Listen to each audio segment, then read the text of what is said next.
All right, hello. My name is Jason. I use he, him pronouns. We are here to do session 4 of Alien Jaws. This is our finale.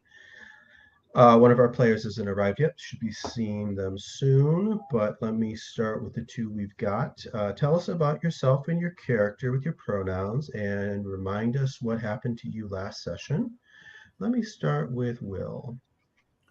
Hi, my name's Will, pronouns he, him, as are those of my character, Sheriff Curtis Moss, he's a marshal on this colonial planet. And last session, he killed the beasts, the xenomorph infected squishy that was terrorizing our colony and our fishermen. Um, but he's also been infected with these strange nanoprobes that seem to originate from a weird alien structure that lies within the mists. Mortally wounded the beast, yes. Yeah. I mean, that's as good as killed. It can just take you with it, I guess. As Quint might. Yeah, and actually, Quint didn't mortally wound the beast, did he? But yeah. Sorry about that. No problem. We're just doing our intros. When we go to you, Alan, tell us about yourself and your character and your pronouns. Buddy is What a happened to Buddy? respectable. Oh, Buddy, is a respectable member of the community who really would prefer not to be hunting aliens, but given that he's in Hawk or they've got the arm on him, he needs to do good things by Weyland-Yutani. And despite our best efforts to convince them that we had something saleable, they seem to be not interested. But I think we've hit the mother lode. All right, thank you. And finally, Daniel. Hello, my name is Daniel, pronouns he, him. I play Scott Gray, pronouns also he, him. And Scott is a surfer dude slash failed physician who has helped Sheriff Moss to mortally wound the xenomorph by going underwater in a shark cage and luring the beast to the shoals. And also, this is a place where Scott has a little bit of stashed drugs that he's picked up recently. So it's both business and pleasure for him. And that's it. Okay. And when we last saw our crew, they had mortally wounded the beast, as Will mentioned, and it had swam away. A bunch of these nanobots had sort of like flowed into its body and left a gap in this wall of nanobots that this structure, this cathedral-sized structure, had risen from the depths with water pouring off of it. It's cyclopean and asymmetrical, and it's clearly extremely old and weathered. And it's towering over the Orca.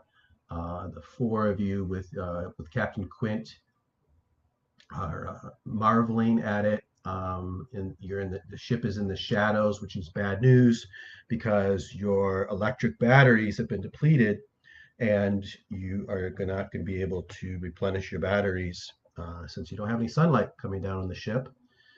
A little out of character decision to make. Does the table want to go? I think we were leaning in the direction of being brought into the structure at the end, or would you rather have the adventure, find a way to get you back to the village, having some sort of escape of some sort? I think we're here at the alien structure. I think, as we discussed, we want the characters may want to go back to the village, but we as players want to explore the alien structure. I mean, in an ideal world, we get to do both, but syllabi, I would love if it's perhaps something like Quint going like, without the batteries, we're being pulled in. Like the tide's bringing us into it. I've never seen anything like it. Mm-hmm. Is that okay with you, Alan and Daniel? Is that where you want to go? Okay. It's the mother lode. Yeah. So I think the episode comes in with the ship as Quint saying something like what Will just said. The ship is being drawn into this. You can kind of see, like, look at, there's gates, like almost on the Roll20 image that I'm looking at. You're brought in through these gates, and you see this wall of, is it stone? Is it mechanical? Is it biomechanical? What is this? But this wall before you, as the ship's drawn towards it, it sort of melts. The wall melts, and on the edges of it, it's sort of fiery, almost, it looks like, and it sort of becomes sort of flowy, and the ship is drawn through this melted wall, which of course then solidifies behind you, and you're brought into darkness. And the ship, before I get too far ahead, I should finish the intro stuff. So we'll stop there. Let me cut to commercial, and let me, out of character, just say we're using safety. We're using the Open Hearth Code of Conduct, the Open Door, Lines and Veils, X card. Lines and Veils remain the same as other sessions. Lines on sexual assault and violence, homophobia, racism, and sexism, and Veils on harm to children, peril to pregnant women and infants, consensual sex, domestic violence, torture by PCs, and torture by NPCs. Okay. Okay, back to the story though. So the ship is drawn into this darkness, and there's a bump as it comes up against something. The ship bumps up against what it becomes illuminated by two big tanks. These gigantic glass tanks are on a landing in front of you. The ship is up against this landing, and these huge tanks, and in each of the tanks is one of these, what I call a Xeno squishy, this giant black xenomorph.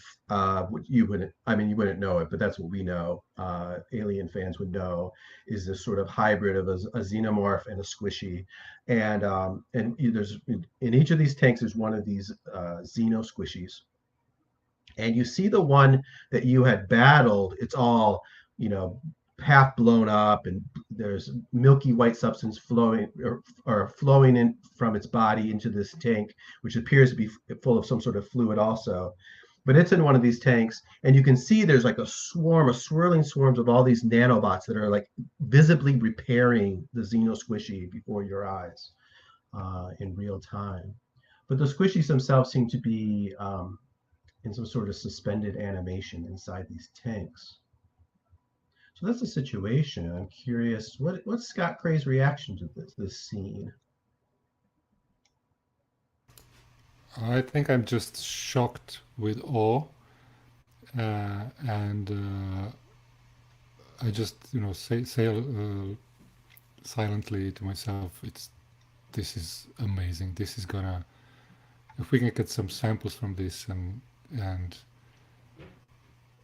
go back to somewhere, we'd be rich and famous. And I look at Buddy to see if he's thinking the same, maybe.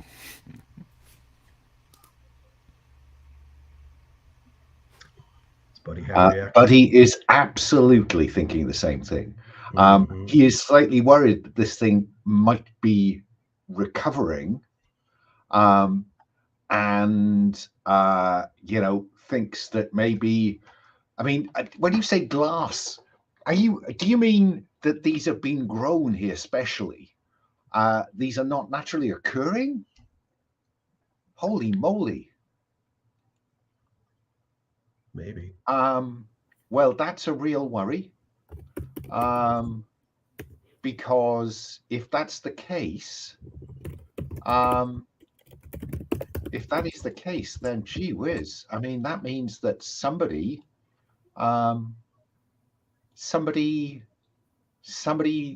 did this. The company did this.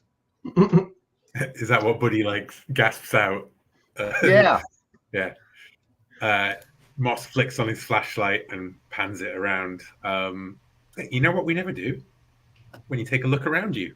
We never take a quick look. Quick look, Yeah. sure. Let me tell you, that's perfect, Will, because I think I imagine the flashlight sort of attached to the end of your pulse rifle, Yeah, and you yeah. wave it around, and you see that this light from these tanks uh, is illuminating to some extent the walls around you.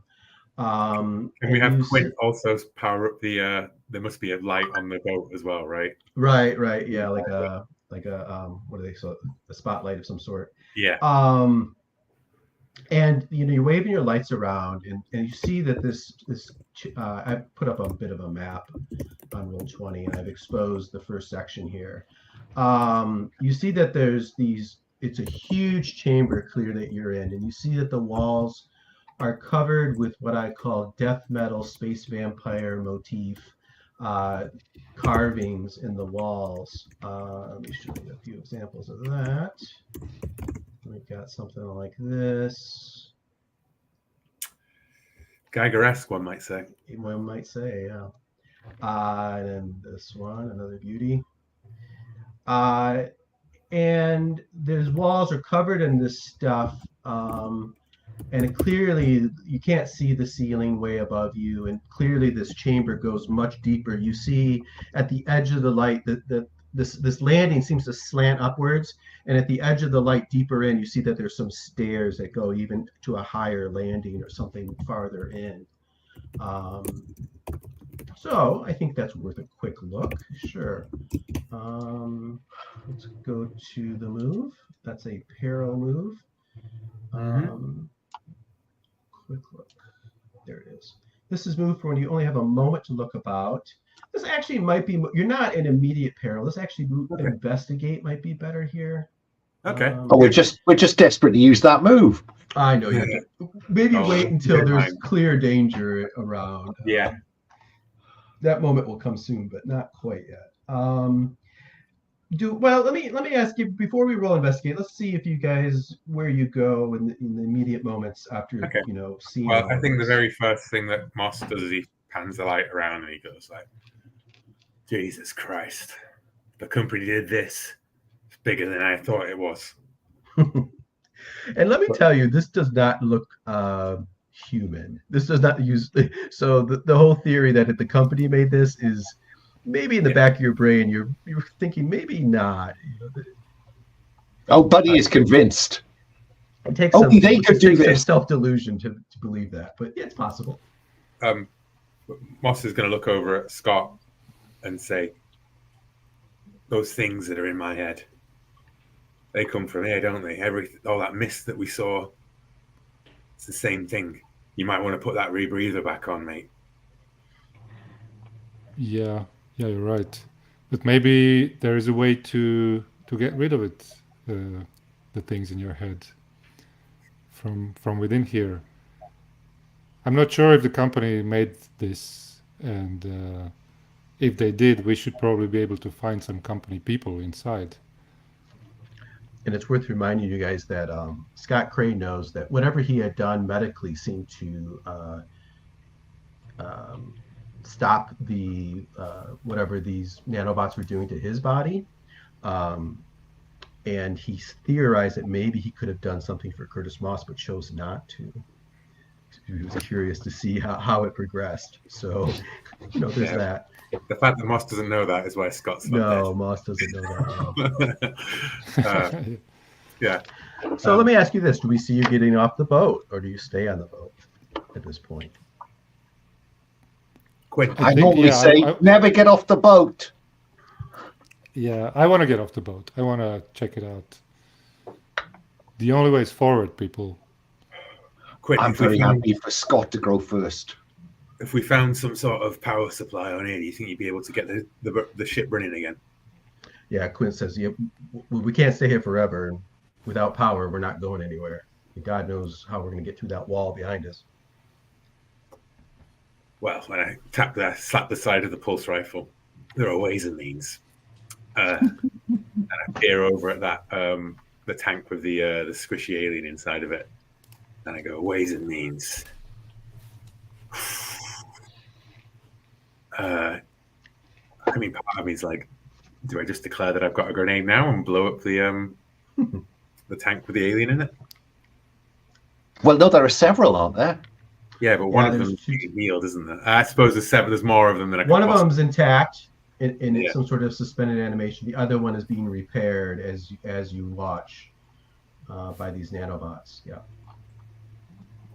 Yeah, let's move on. I'm not going to. Yeah, I think Quint's on gonna. We've established he has a bolt action rifle and a machete that he puts in a sheath at his belt, and he says, "God damn it, let's get the hell out of here. Let's find some power or something. Sitting around here is not going to do us any good." Right. Is there any possibility of lifting? Because the boat has got advanced electronics, and I'm just wondering if there's a way that I can jury rig that into some kind of power tracker. Okay. Yeah, we'll see you trying to pull some wires and reuse some tablets and panels and whatnot to try to create some sort of power detector thingy. Let me add before we get too far. This whole situation, everybody gain a stress.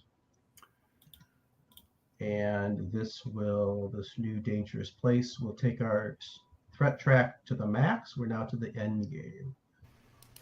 I go.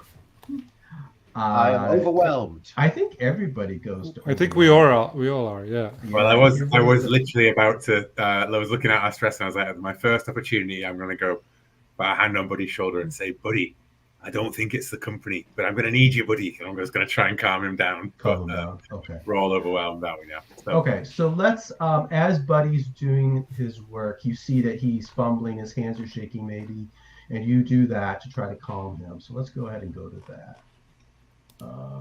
Calm someone down, and then we'll give Scott a chance to calm down too, whether through calming someone down or doing the overwhelm move. It'll be your choice. But share a story with a focus on using it to calm someone.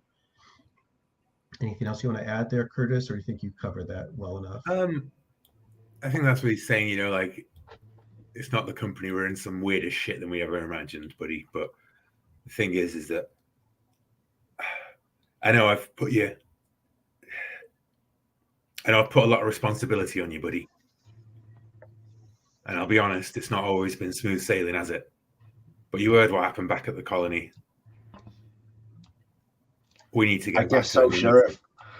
And look, I'm not going to say you're the only person here whose decisions have led to people losing their lives.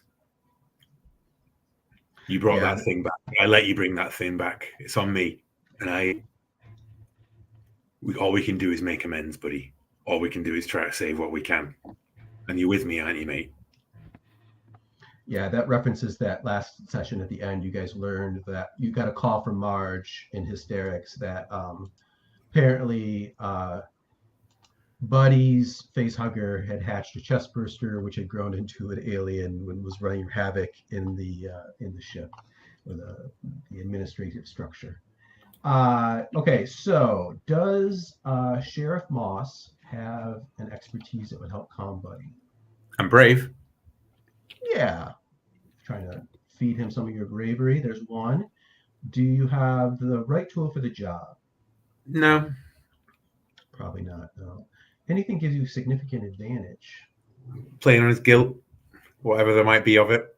Because I don't think that Buddy wanted people to die in the colony. He wanted to make his profit off it, right? He didn't. I don't think he's going to be. I didn't mean for this to happen, Sheriff. Yeah. Do you think that would work on him? What he said would invoke some guilt in you, Buddy? Oh yeah. I mean, the colony was quite good to me. What with one thing and another. Marge was good to everybody, right? So there's two. Do you want? We can't spend stress because you are also stressed out. So 2 dice. That's a 4. I'm rolling in roll 20 just to keep down on the windows. Oh, okay, no problem. 4 is I think if you both lose the stress, then you can ask Buddy a question, and he can ask you a question that you must answer honestly. You can do it in either order. Yeah, I think that all that Moss cares about. I think that Moss thinks that he's a walking dead man. Like whatever's going on in his head. And I think he's just going to ask Buddy, if we make it out of here, will you help anybody you can back at the colony? And Buddy had lost. Go ahead. Sorry. You made me a deputy, Sheriff. I want to live up to that. Do you want to ask me a question? For the sheriff? Yeah.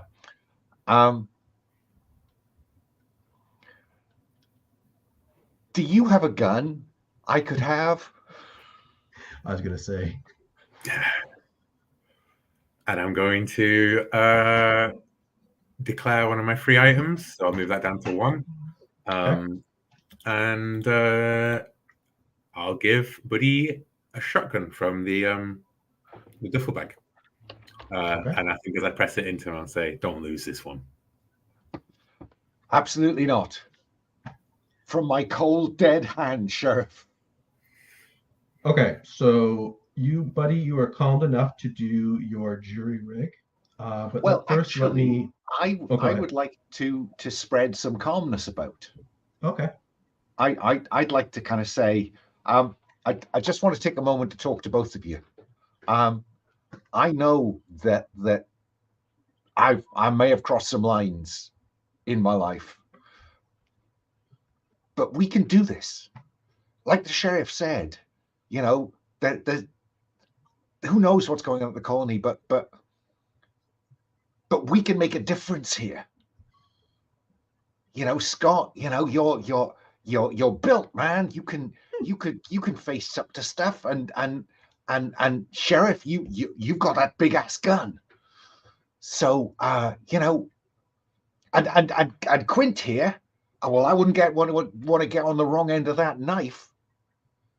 So if we pull together, I think the sheriff's right. I think we can find the power. We can charge up the boat. We can get back to the colony, and we can make a difference there. And fuck the company. Okay. So you are calming someone. You have your ESP power. You reduce your stress by 1 when you try to calm someone. I do. So I want to start with. I'd like to apply that to both of them. So I don't want to superpower the move too much. I think you're gonna have to pick who you're emphasizing. Maybe on a 6, I'll allow you to get both of them, but okay, I'll reduce one who's now. Your focus? You mentioned Scott by name. You mentioned the sheriff, and I guess you mentioned everybody. Mechanically, it's got to be Scott, right? Because Daniel's missed out on our calming circle. Otherwise, Daniel's going to have to take some drugs and go off in a corner or something. He is. So he's already taking some, but maybe you can stop. As he's taking drugs, you say this, As you speak to him, he's lighting up the joint and. So let me focus that on Scott then. Okay, so focusing on Scott, let's roll. So do you have any expertise that would help Scott, help calm? Well, I suppose ESP. Yeah, I think empath, sure. There's one. Do you have the right tool for the job? No, I don't think I do. I think, let me say this. I think looking forward, Scott, you need to have drugs to use drugs. So you could use up your med kit, to do it. Or we could see Buddy pulling some drugs out of his pocket using a free item and giving it to you. I've got a free item, haven't I? Sorry, I have. Can I use the stash that I picked up from the Shoals? Oh, I suppose that's true. It's not refined though. It's raw. I don't know. Maybe there is some. Yeah, it's raw, but maybe there is. I will say yes. I will say the consequences of a bad roll might be really bad.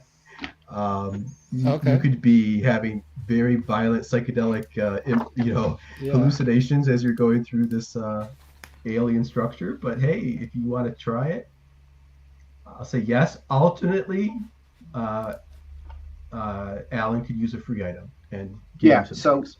So it's I'm never quite certain which drugs do what. Does it matter which one I choose? I've got sedatives, painkillers, stimulants, and nap relief. You can handle what you want. Nap relief is a pain reliever, which will calm. You could give him, marijuana, or you could give him sedatives or amphetamines, whatever you want to call. And you don't have to go just from the drop down list. You can, Yeah, no, Drop I, in was I, just I'll to increase the I'll deals. declare some sedatives. Declare some sedatives. So I've got the tool for the job. So move your free item down to 0, Oh, that's right. Yeah. and you're going to give those sedatives to Scott, and he will I use am. them here in a moment, unless you want to use your unrefined, algae, but that's up to you. So you give the sedatives to Scott. Let me finish So I this think roll, and then that's- we'll go to Scott, see how he's doing. So now you have the right tool for the job, so that gives you 2. Does there anything give you significant advantage in calming Scott? To be honest, I'm struggling to see what that would be because, Scott has very little reason to trust me. Yeah. I think the best you could do is try to find a way of expressing it like how Will just did with you, that would work on that character well, but I don't know if you've done so. I don't think that Buddy, he's made his speech. Yeah. All right, so we'll say no. There's 2, and do you want to spend stress to try to calm? I don't think I dare Okay, so 2 dice. at this point. I've stepped away from the edge. So let's roll 2d6. A 5 and a 4, so that's a 5. Same as the last result. So you both reduce your stress by 1. Scott and Buddy. And you each can ask the other a question that they must answer honestly. I don't know that there's anything. Do I know there's something wrong with Moss? Yeah, you saw. Oh, wait. Yeah, you all visit. No, I'm not sure I did. You No, might I think not. I said last session that I was clear about it. Yeah, I Like, guess I you wasn't- put everything out on the table. So yeah, we'll say Yeah, yes. We'll say yes. Yeah. So do I also know that Scott was infected and did something for himself? I don't think so. No. I don't think that's coming. As soon as he got out the runabout and started throwing up, I just drove away. Yeah, I think the most what you know is that Scott identified it in me, and Scott's given himself a clean bill of health. Yeah, fine. No, well, I was gonna ask: is there anything you can do for the sheriff, Scott? Because I don't know there is. And I just try to remember if I do know what is to do. You suspect Or you is just- suspect that you had done something that helped you.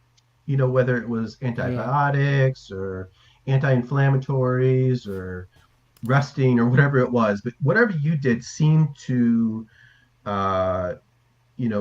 reduce the infection, I guess, or kill off the nanobots that were in your body. So you suspect, yes, that there is something you could probably do for the sheriff.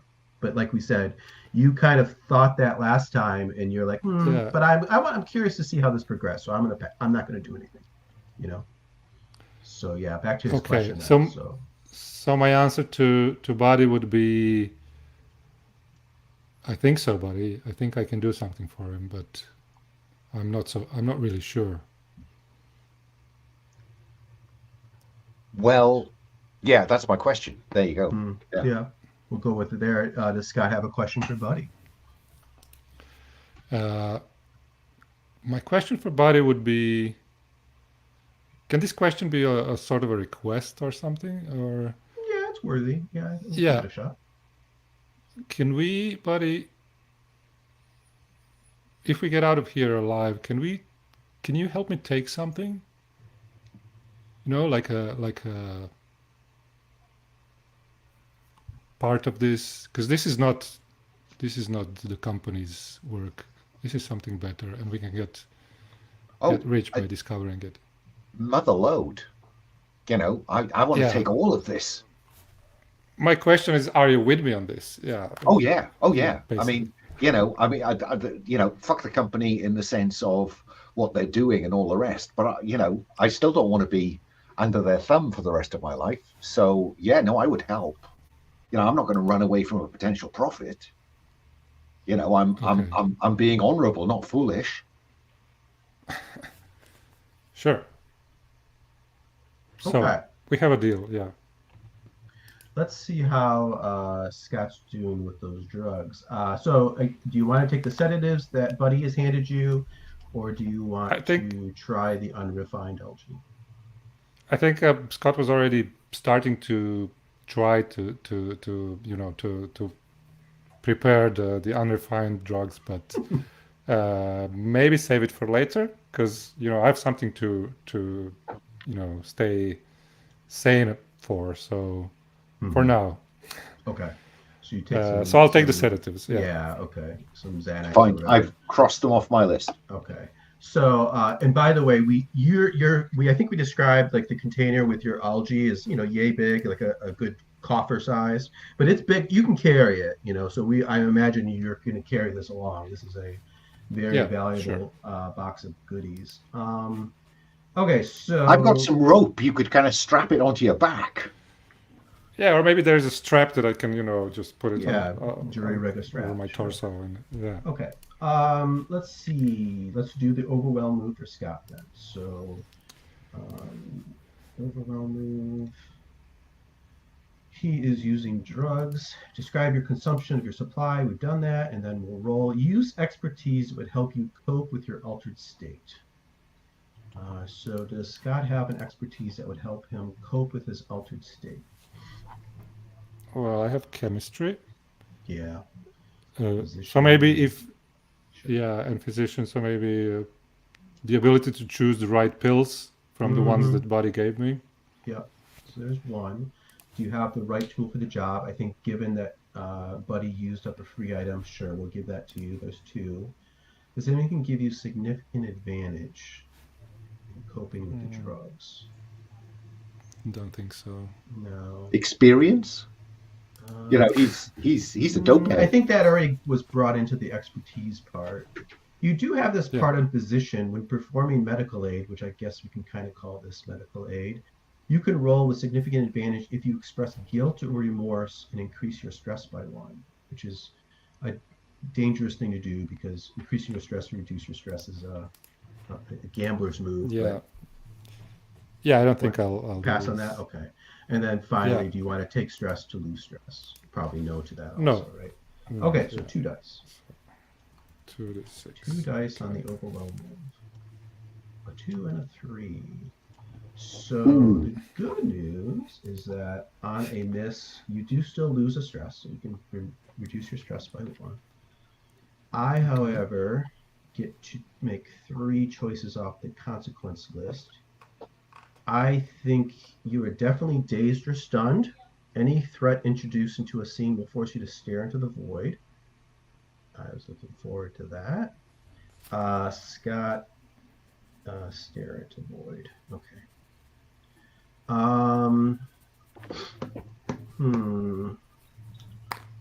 I think in your dazed, very too mellow state, maybe you're going to drop something. Let's see. I think you're going to misplace. You're going to leave your med kit back on the ship, we'll say. You don't know where you left it. We'll put it that way. So lose your med kit. There's 2.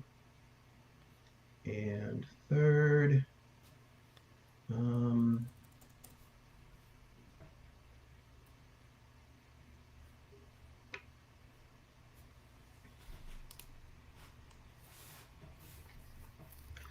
let's see. I think your actions upset another. I think Quint comes over to you and he says, "God damn it! Using drugs at a time like this. What kind of ingrate are you?" And he's in a huff. He's going to react by storming into the darkness ahead. Whether you guys follow or not is up to you. But going forward, Quint is in a stressed state. See how that plays out. Okay. Well, I mean, Okay. I'm not bothered by that particularly. I do want to go back to trying to jury rig this. Right. And I think let's finish that. We'll do that roll now. Through this whole process, you've been doing your work, and we'll see how this played out. You're trying to create some sort of motion tracker, but that tracks energy levels, right? Yeah. Okay, so fix something or someone. Share a story as you make your repairs. What you You learn know, about you. I think that we've already seen a flashback of Buddy, being the colony handyman, fixing stuff. It's why people give him the benefit of the doubt. Occasionally, he does it for free, but then they notice something's missing. Maybe they lost it, misplaced it. He thought that was just good luck, but maybe it's the ESP at work. Okay. Maybe we see a workshop of you working back at the village, and you've got like all kinds of bobs and odds and ends of things that you've purloined from other people, throughout the station, in the background as you're doing your work. Yeah. Okay, great. So we know you have an expertise. There's one. Do you have the perfect tool for the job? I think I've got the advanced sensor gear that's on the boat. Yeah, I think that's worthy. So there's two. Does anything give you significant advantage? Well, my exclusive right says roll with significant advantage when taking actions that will potentially help you satisfy your motivation and clearly put others in danger. Okay. So I know where we're going, guys. Just follow Okay. me into the dark. All right. I think if you follow through with being pushy about making everybody push into darkness, I Yeah. will give you that. Sure, it's 3. And do you want to spend stress? No, thank you. Okay. 3 dice. A 5. 5. I think a 5 is just you do it. I think a 6 gives you something extra, but I think 5. Yeah, is it does. You You fix it then. So There you I've got this, I've got a bit of the battery on my back, and it connects with a wire, and there's I've stripped out a small screen to just give me some kind of beep beep beep beep beep beep beep beep. Right. And I think we see, I'll tell you that, the readout on it goes off into the red zone. Something up there ahead in the darkness is giving you an intense power signal. Lock and load, guys, come on. And I start jogging into the darkness. There you go. All right. Is this the direction Quint went? Yes, it is. So he's gone forward. I'm going to illuminate a little more of this place. He's gone forward up these stairs. We see, I imagine, tell me if I'm wrong, but I imagine we see the rest of you jog along behind Buddy up into this next area, which I call the meat tanks. What you're moving through, it's dark area still, but as you move through it, as you get within, say, a meter or so of all of this, one of these vast field of tanks, it lights up and illuminates its contents. I have a picture here somewhere. This is a picture from Alien Resurrection. It's not quite exactly what I'm going to describe, but it gives you a feel for it. So there's all of these tanks with these whitish, yellowish fluid inside that light up. And they all have what vaguely looks humanoid. Some of them look more humanoid than others, but they all have a chunk of meat, basically. And each of these chunks of meat has like a gaping hole in what would be its chest. I would, if I hadn't just given you stress already, I would give you more stress. So it's pretty horrific. And we see you moving through this field. And I think this is a good time to pull out a move we haven't done yet. I think Alan called for it this time. I think this is a good place for it. This walking and talking move. When moving through a potentially dangerous area for the first time, the GM provides a rough description, which I just did, and then the PCs complete the following steps. Since we're late in the game, we'll skip the start of all the story. We will go straight to you. Tell us, we'll go around and each of you tell me a little bit of how we see you moving through this meat tank area, and what you're doing. Let me start with Sheriff Moss. What do we see the sheriff doing as we move through this area? Flashlight corners, corners, doorways, full on like combat ready as that flashlight pans through. But like a face just, as it reflects off the tanks and it pierces through, you just see that sort of like disgust on his face. His eyes flick around. Mm-hmm. Okay. How about Scott Cray? What do we see Scott Cray doing, or how's he moving about? My shotgun in my hands, and I move between these meat tanks, and I approach one that is maybe, maybe more, that looks more humanoid. And I start staring at the face, and I touch it, and sort of like stand, hypnotized with it because dazed, a little bit dazed from drugs. I'm not sure if it's alive or not. So I just lose all my,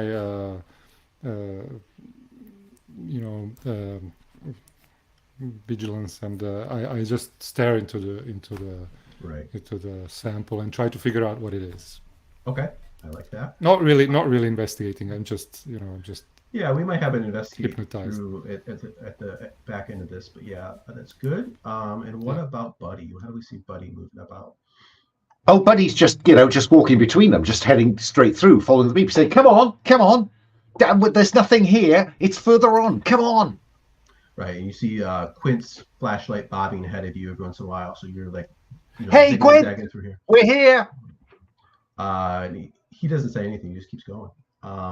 Okay, so let's make a roll. The person who is most, let's see, how do I describe it? The GM quickly determines which PC would be least capable of doing well during the described journey, and they make a draw. I think it's Scott. I think Scott's in a bad place. So does Scott, this is kind of a weird way to phrase it, but does Scott have any expertise that would help him avoid danger, given what you described him doing?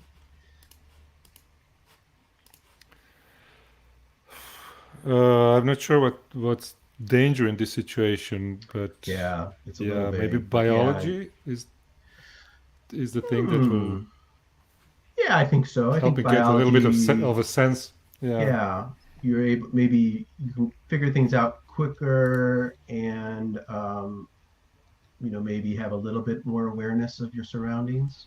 So yeah, sure. Where's one? Does he have the perfect tool for the job?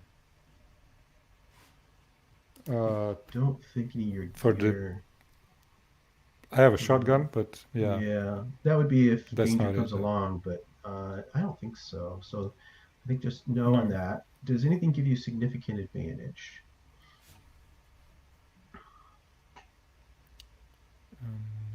I don't think so. I don't recall. Do you Okay. have a bank significant advantage from your scientific recognition, or did No. you use that? I think I used it up. Yeah. Okay, so I think, given the way that works, I think you have to take a stress right now. You moved into Okay. another area. So you are in the hunt for something Yeah. of scientific value, which takes us back to why you're looking at this tank, probably. Okay, so no on that. And do you want to take a stress? Right now you're at 1 die. Yeah, I don't think I'll take a stress right now. Okay, roll a I'll single just take die. the 1 die. Yeah. Let's see how it goes. A 1. That's a 1. A 1 on this is 1 to 3. Anyone or anything at their destination is hidden or surprises the party. In addition, the GM makes a move. Okay, so I know what happens going forward. I think we had both Sheriff Moss and now Scott Cray both might have been interested in rolling investigate. Either one of you want to go, to do that? Yeah, I'd like to take a Sure. Go for take a it. look, Investigating. especially if there's something I tanks. can take with me. Right. Yeah. Okay. So let's go ahead and go to that move then before we move forward. Investigate. When you have appropriate fictional positioning, you may search for information, a person, or thing. So you're looking at something of scientific value, right? Yeah. We'll skip the share a story since we're late in the game. You're hoping to find something of scientific significance. Describe how you put yourself into danger like an idiot. I think you kind of might have already done that, right? Yeah. Yeah, that's right it, up, yeah. right up and close. So I think you're ready to roll. So does he have an expertise that would help him investigate? I think biology is Yeah, something that sure. can work here too. Does he have the perfect tool for the job? No, not really. No. Does anything give you significant advantage? Also, I don't think so. You know what? Because this is all alien. I'll say Yeah. since you were the one that had to be in great danger by making the walking and talking move, I think the fact that you've spent way too much time and gotten way too close, I think is worthy. In compensation, I'll give you significant advantage. So there's two. Do you want to spend Okay. stress to investigate? No. Okay, so two No. dice. Save the last dice for. Two dice on investigate. Okay. 5.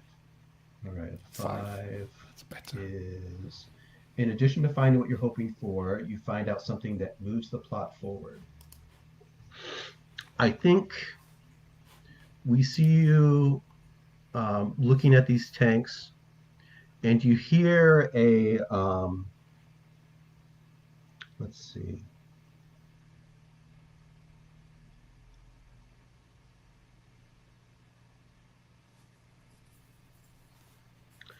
I think it's, yeah, let's at this. So I think you're looking at that, and you turn around and you're like, oh, this tank doesn't seem to anything interesting. You turn around and the tank behind you, and you see something's going on.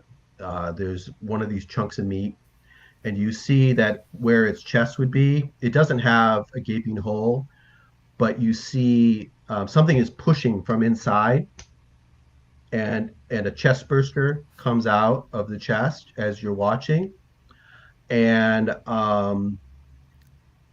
the tank it empties, and this chest burster is sort of like suctioned down into a tube at the bottom of this tank, and then the tank kind of refills fairly quickly. But you see that the chest burster is sort of like it's contained. There's like a little capsule next to this down on the ground. You see where you see this chest burster squirming around in this water uh, at your feet, and maybe with a little work, you might be able to like get this capsule to like come loose. Sure, I'll try that. Let me see if I can take this. Sure. So I think we'll just say that happens. You now have a Yeah. glass capsule with a squirming, what we know is a chest burster, but it's a magnificent little creature as far as Scott's concerned, with sharp, sharp teeth. Yeah. I think that's a good time to take our 10-minute break. We will come back and see where the four of you have gotten yourself to. And the last bit is Moss reaching the end of this room and going like, Cray, where are you? Flashlight flickering back through the room, and then just Scott showing up with a bead of sweat and something bulging in a bag, right? Like, 1 second, Sheriff. Sorry. Yeah, don't worry. Everything is fine. I'm here. Yeah. So you now have an item of scientific significance too. So you have a bank significant advantage, Scott Cray. Great. Can I stand as far away from Scott any opportunity, please? All right, let's take 10. I'll see you guys.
You got some bad dice rolls there, Daniel, but sets up the story Yeah. just right. That's good. I hope I use them up. But yeah, bad dice rolls are also very cool. Yeah. Usually better than good ones.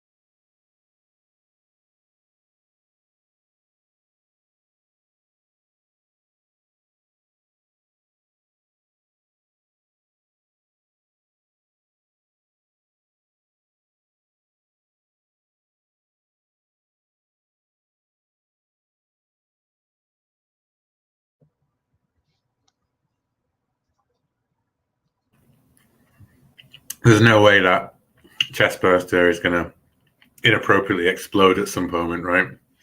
No. not at No all. way. Okay. You guys have moved through this meat field. Let me describe what you see next. I've illuminated a little more of the map here. So I think we see Buddy has gotten there first. So you've gone up these stairs into this next area, and you're close. You see you've gotten close enough to these next three tanks here, and you see the one in the back has a creature in it. It kind of looks like the Xeno Squishy, a smaller version, but still, 2.5 meters tall. It's humanoid. It's black. It's got exoskeleton and leathery skin. It's got the long oblong head. This is an alien, a xenomorph drone that is in one of these tanks. And again, it's curled up in this sort of suspended animation. There's two other tanks yeah, exactly. There's two other tanks forward of that. One on the right, maybe that's where Buddy is approached, has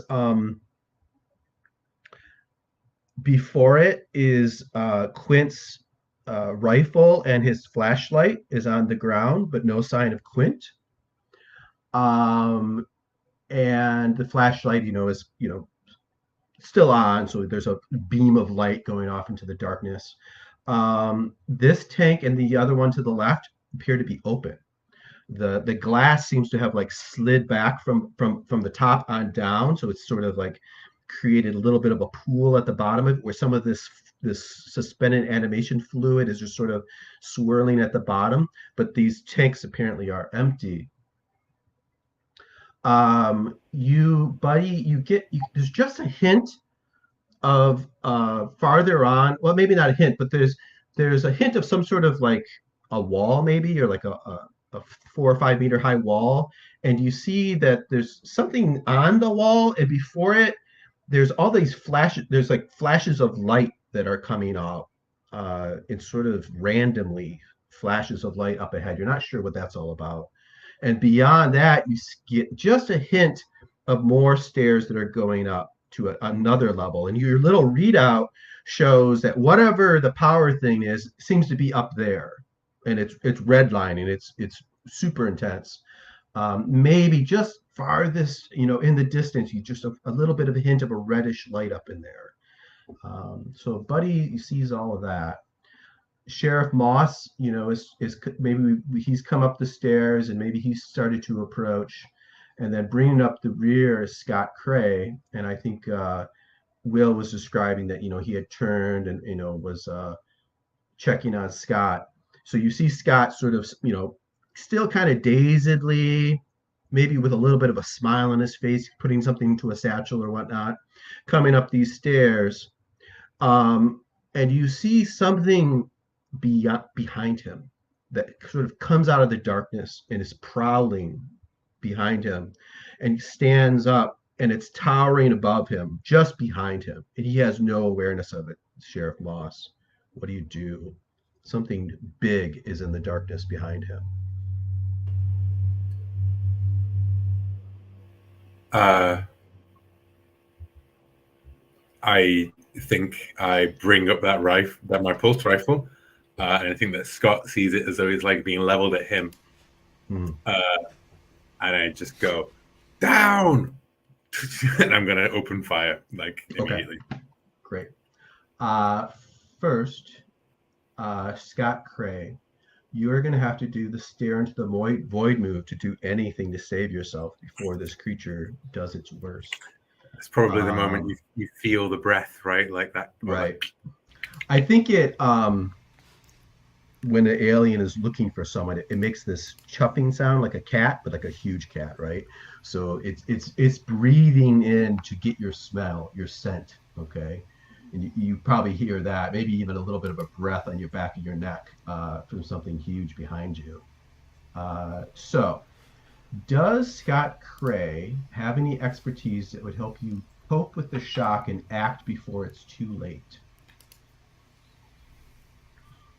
I'm not sure if calm works here.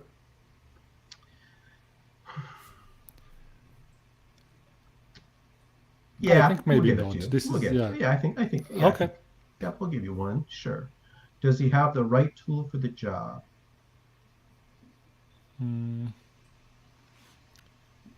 What would be a right tool? Drugs.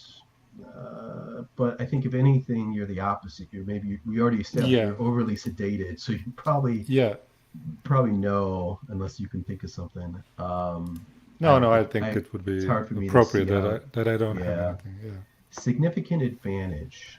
Anything give you significant advantage? I have one banked, but I don't think I want to use it right now. Okay, fair enough. Let me tell you, if you miss on this roll, the consequences are extreme. Okay. So that's a suggestion that I used my significant advantage? Hey, it's up to you. Okay. I mean, you might roll well on one die. You want to use it or no? I changed my mind. I want to use it. Yeah. Okay, you're up to 2. And do you want to stress yourself out, take a stress to get a third die? I think I will. Okay. Because it's a good opportunity to lose it afterwards. Okay, yeah. And I'm fully stressed. All right, so 3 dice. Okay.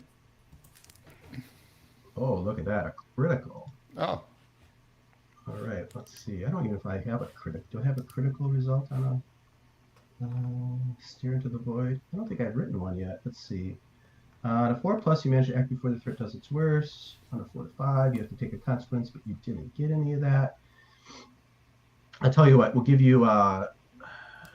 We'll say you shake off your dazed and confused. You don't have that going forward. All right. You get a burst of adrenaline. It counteracts the sedatives in your bloodstream. I will, given your critical, given how wonderful that little capsule is in your packet, in your pouch, we'll give you significant advantage back to you. Keep your bank significant advantage. And what do we see Scott do then? He's able to act before this thing, does its worst. I do exactly what Sheriff Moss told me, and I jump to the ground. And with jumping, I sort of drop my my vial with the chest burster, and it sort of rolls off a little bit to some kind of stairs, and I managed to grab it before it falls down the stairs and breaks. For now, yeah. Love it. All right, Sheriff Moss, time to do your thing. You open fire with that pulse rifle, that iconic sound of the pulse rifle. Mm-hmm. Do you first of all, so you're gonna is what this move is. Yep, that's marking a stress. That is marking a stress. Yep, which I'll do when I've done the roll. I have the right tool for the job. I have a pulse rifle. And I'd like to argue that my significant advantage is that I have bait. Yeah, I like it. Okay. If you roll poorly, we'll see how that goes. But yeah, okay. Scott's the one in acid blood range, not me. And you just stressed yourself out, right, by doing the move? Yeah, I can't add stress to the roll. No. Okay, so Mark that stress. You can't add stress to the roll then. Yeah. Because you're maxed out. So you're at 3 dice? Uh-huh. That's a 6. A 6. Oh, you're rolling a roll 20. Okay. Yeah. Okay. A 6. And fight.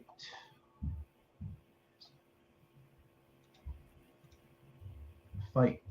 4+ exchange harm is established. If you have sufficient potent weapon, which you do, choose 2 on a 4, 5, 3 on a 6. Okay. You get to 3 off the pick list. So, am I in a position to receive harm fictionally?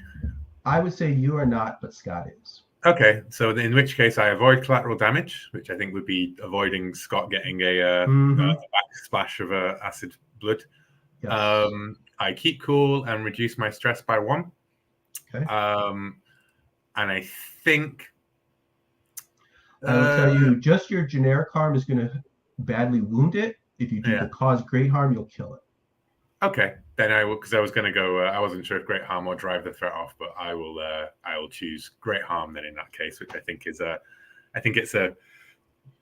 And it screeches right as the bullets like stitch up its body, and then it turns and it like goes down to pounce, and then the next burst just like blows off like its forearm, and it stumbles down, tail whipping through the air, and then just and then that head just goes right across. Those explosive 10-meter caseless rounds. Okay.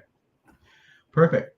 And then there's just a flashlight. Clear. Like you get a hint of there. Was that a little bit of movement in the darkness over there? There might go. Buddy, what are you doing? Is this quick moment? Well, I was about to say, guys, I think Quint, there's problem with, and then spin round with a shotgun. See what on earth's happening behind me. Yeah, you saw something is moving in the darkness off to the side there. Just for a second, you saw something when you spun around. Whoa! What? Where? Quick look. Oh yeah, there you go. We gotta get. Let's not forget quick look. There you go. Peril move, quick look. When you only have a moment to look around, does Buddy have an expertise that would help him with quick look? I don't know whether nimble might apply. Yeah, there's one. Does he have the perfect tool for the job? I doubt it. No. No. If you had a flashlight, maybe, but you don't even have that, do you? So no. Anything give you significant advantage? ESP? Well, you do have this part of ESP where you may add 1 stress to gain significant advantage when trying to sense, commune with, or influence the monster. You want to take a stress? Yeah, I've marked stress. Okay. So that gives you 2, and then do you want to mark another stress to get a 3rd die? Yes. Okay. Mark another stress. You 3d6. A 6. All right. On quick look. 4 to 5 gain significant advantage. 4 5s on a 6. You may ask 2 questions. So you're going to get a significant advantage going forward. So you have that bank, taking advantage of what you learn here, and then you can ask 2 questions. Okay. What do I see? What's the nature of the threat, I guess? So you turned around. So we see Buddy spin. He sees, Moss's flashlight illuminating one of these creatures, blowing it apart. You turn farther, and you see another one of these creatures moving in the darkness. And there's just enough light illuminating from that flashing light that I described ahead of you illuminates it just enough that you see another one of these creatures moving in the darkness up there. 2 more. One more. Sorry. There's one that Moss was killed, and then there's another one in the darkness moving about. And I guess I want to get some idea of what it is planning to do right now. Is it heading towards me, towards Moss, or towards Cray? It seems to be clever, and it's looking for an opportunity to pounce and ambush. It doesn't seem interested in anybody. You get a sense Okay, that so anybody who gets off on their own might become xeno food pretty quickly. okay, and at the moment that is kind of me because I made rapid Mm. progress through this space. Yeah, didn't you I? might be the most in danger at the moment. Yeah. Yeah, so I think this is when we test the shotgun. Take a shot. Sure. Yeah. Okay. I'm going to walk close towards it. Right. Okay. So you're gonna fight. When you fight, you automatically take a stress. Oh, I've just became overwhelmed. Yes, and we know Scott's overwhelmed too, so we might have to cope with that here in a minute. So does Buddy have an expertise to help him shoot this shotgun? No. No. Apart from no, he doesn't. No, he doesn't. No, I'm afraid not. Does he have the perfect tool for the job? The shotgun is not. It's not sufficient, perfect but for it's this. not perfect. No, Yeah. not like the pulse rifle. So no. Does anything give him significant advantage? You're taking advantage of what your quick look, so you can use that quick Yeah, look. so I've got that one. You Yeah. got one. You can't take stress because you're stressed out. Mhm. So you've got a die. Uh-oh. 1d6. Oh, And a 1. I'd like right. to help, please. Sure. Describe how you help. I think that, as Buddy as it comes in, right? There's just a hand on his shoulder and then a pulse rifle fire comes in over it as well. Yeah, because his shotgun blaster, he's nowhere near it. It's moving more quickly and craftily than he can handle. He's shooting wild. The pro comes forward and tries to lay down some pulse rifle fire. Okay, so what you're gonna do is you take a stress to help. Yep. You're overwhelmed too now, right? Yeah, we're all overwhelmed. There you go. Perfect. Overwhelming times. And you're going to roll one die for each part of his identity that Buddy has shown us, which is all 3. So you're going to roll 3 dice, try to get something better than a 1 to 3.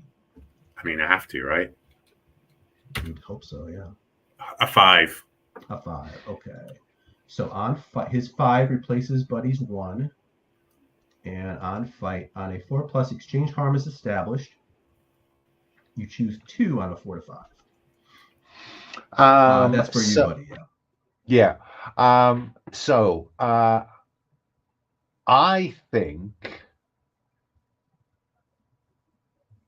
think I want to. What kind of harm am I going to suffer here, if any? You might suffer some pretty significant harm. Then I will suffer little harm. Okay. And I will. Is great harm enough to take it out? No. Then I will drive the threat off. Okay. I think that's a good. I think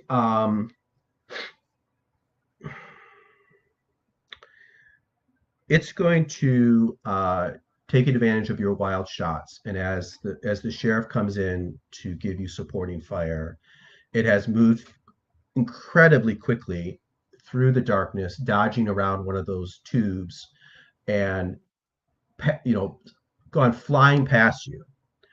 And the sheriff has winged it maybe a little bit, so there's a little bit of acid spray, which thankfully misses you. And you think you're fine, but then you look down and see that it's one of its claws has gone right through into your belly, and you're bleeding pretty heavily from your belly. So we're going to say you have a harm of a gut wound. That's little harm. Hell, that's little harm. Yeah, from a xenomorph drone, whiz. Little harm is still going to be significant. So you are going to bleed out eventually. You're going to need medical care within an hour or 2, or you're going to bleed to death. But for now, it doesn't have any. It's very painful, but there's no immediate mechanical effect. Okay, and it disappears into the darkness, leaving the 3 of you, there for a moment. What do you do next? we'll roll our overwhelm move. And you hear Yeah. a pained scream from just ahead, that slab that's in the sort of in the darkness, and there's a flashing lights up there. From you hear a pained scream, and it sounds like Quint. It sounds like Quint's voice. I don't get a fuck. What's Scott Cray? Let's go back to Scott. I think everybody's overwhelmed. That might be the moment of like how people deal with their stress at this point, right? I think Scott is he's snapped out of his drugs, the sedatives, and immediately he loses all the overconfidence that he had. And I just want to lose it. I just say, what the fuck? What the fuck is this? We're all gonna die. And scramble to maybe towards Sheriff Moss and try to hide behind him. And I just say, this is we should never have gone inside this hellhole. It's game over, man. I see the sheriff and Buddy probably like back to back, like trying to like scan the Yeah. darkness because there's one of these things is out there. Okay, we'll roll the dice in a minute. Let's see what everybody else is doing, and then we'll roll all the Okay. dice and see how everybody copes. Sheriff Moss, what are you doing? I think as Scott comes, he's probably like still behind me, right? Because I killed that alien, then turned and sprinted up towards Buddy, and then Scott came to me, stumbling out of the darkness, and I think that's Moss turned around, nearly squeezed the trigger on Scott, and then Scott sort of like fell down at his knees. And as his flashlight comes up, we can see it glint off those canisters in the room behind us with all of the meat room and the things. And Moss is just going to fuck this. And I'm going to, I think, can I declare pulse rifle grenades as my last free item? Sure. And I'm going to fire a pulse rifle grenade into the chamber room, and I'm just going to destroy this weird alien shit with my with your with grenades. my explosions. Sure. Okay. I think that will count as choosing a violent solution when a non-violent solution might have been more effective. So Yeah. that will reduce your stress by 1. Okay, we'll come back to you. What do we see Buddy doing in this moment? Buddy is systematically moving through the room, shattering all those tanks. The ones behind you, or the Yeah, ones 'cause where you're at now? There's 2 empty tanks, and then there is another one of these monsters and one more tank in front of you. I guess you could shatter that if you want. I think I think what's happening, if I understand, is that the sheriff is shooting back into this area. Do I have you guys on the map? He's shooting back into this area, blowing up the tanks Ripley style with the grenades. Do I understand correctly? Oh, I'm happy. I guess you could shatter this one with a shotgun blast. You could try shooting this one where the xenomorph drone is inside of it. I'm happy to. We could flip that, and Buddy begins unloading his shotgun into the tanks in the room behind us, and Moss looks at that drone and then sees that blood on the floor and just goes, "Fuck this! I'm not fucking waiting around."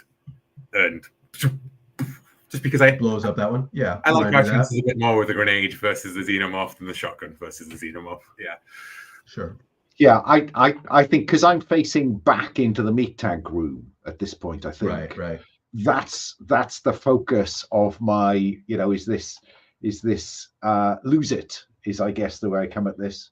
Yeah, just so I think Buddy's kind of standing at the lip here, where you're looking down into the meat tank area, and the nearest ones you start unloading your shotgun into. Okay, great. Fucking things. Moss is going to launch a grenade against this tank here and try to blow up this xenomorph drone that's in there. And Scott was losing it, crawling back to the light of the flashlight and the Sheriff Moss, and losing it. All right, so let's go back in order then. So we'll do Scott then, losing it. Let's see. I think you're in peril and extremist, so we'll just do the quick overwhelmed move, which is where describe how you narrate your behavior, what you've done. Just roll a single die. Okay. Scott Cray. 2, 1 to 3, relieve 1 stress, but the situation gets worse. The GM chooses It's from the coming list. back. Another or more dangerous threat arrives. The character might become more isolated. They might lose brakes and gear. They make too much noise. I think, given the situation, I think the sheriff has stepped forward and loaded his grenade launcher and has turned the other way. Buddy's gone off into the relative darkness to shoot his shotgun at the tanks below. They've left you in the darkness here by yourself. Yeah, And that you sounds- swear something's crawling towards you in the darkness, in the sort of gap between the light. Something's crawling towards you. So we'll come back to that. Sheriff Moss, I don't know if there's even a role there for you. You might just blow up a tank. What do you think? I'm happy to do that rather than layer complications onto what's You could roll it into. Do you want to have that be part of you lighting off steam by overload? Pulverizing this thing. You want to do the overwhelm move? That was my initial thought, but looking at the mechanics, there will probably be a complication on Alan's one. I don't want to stack too many. Suddenly we're in a room swarm with aliens. Okay. Just because of the space they will all take up. Well, I think in your case, if you did the overall move and you roll a 1 to 3, maybe I'll just have you run out of ammo or something instead. I'll put that forward. So I'm happy. Well, just roll a single die. Why not? I'll do that because I am. Can't get worse, right? Yeah. You don't add any dice, do you, to the overwhelm move? Nope. You just roll a die. Well, that's a 6. It was really worth it. That's really worth it. You relieve 2 stress. Nice. And we see, you launch a grenade, probably from too close, but you launch a grenade, and it hits this tank, and the first one explodes, and you see it cracks. So you're like, fuck that, and you launch another one, and then it explodes, and all this fluid flows out, and this creature falls to the ground. Do you shoot it again? Do you shoot the creature now that it's laying there? I mean, it's starting to like move a little bit. You see. These are full-on grenades, right? This tank must have been made out of something like incredibly it was right. Good. Yeah, if you just shot it, you would have done it. Why would I stop firing the grenades? Exactly. So you splatter this thing. It feels really good and relieves. It definitely pushes itself up right out of the goo, and that little mouth goes right, and it lets out that hiss. Eat this, and then you blow it up. Okay, great. Then we got Buddy. Buddy, you're trying to let off steam also. Same thing. Let's roll a single die. See how this works out. 3. 3. So you relieve a stress. Situation gets worse. I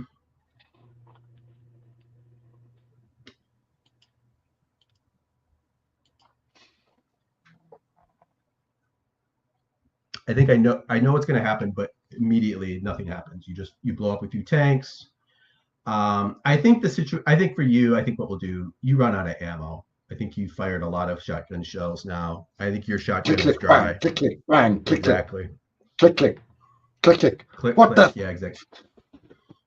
And your shots too, like you have to double up on these tanks because your shotgun, the first shot or two, doesn't penetrate this incredibly strong glass, but you do blow up a few of these tanks. So you do relieve 1 stress.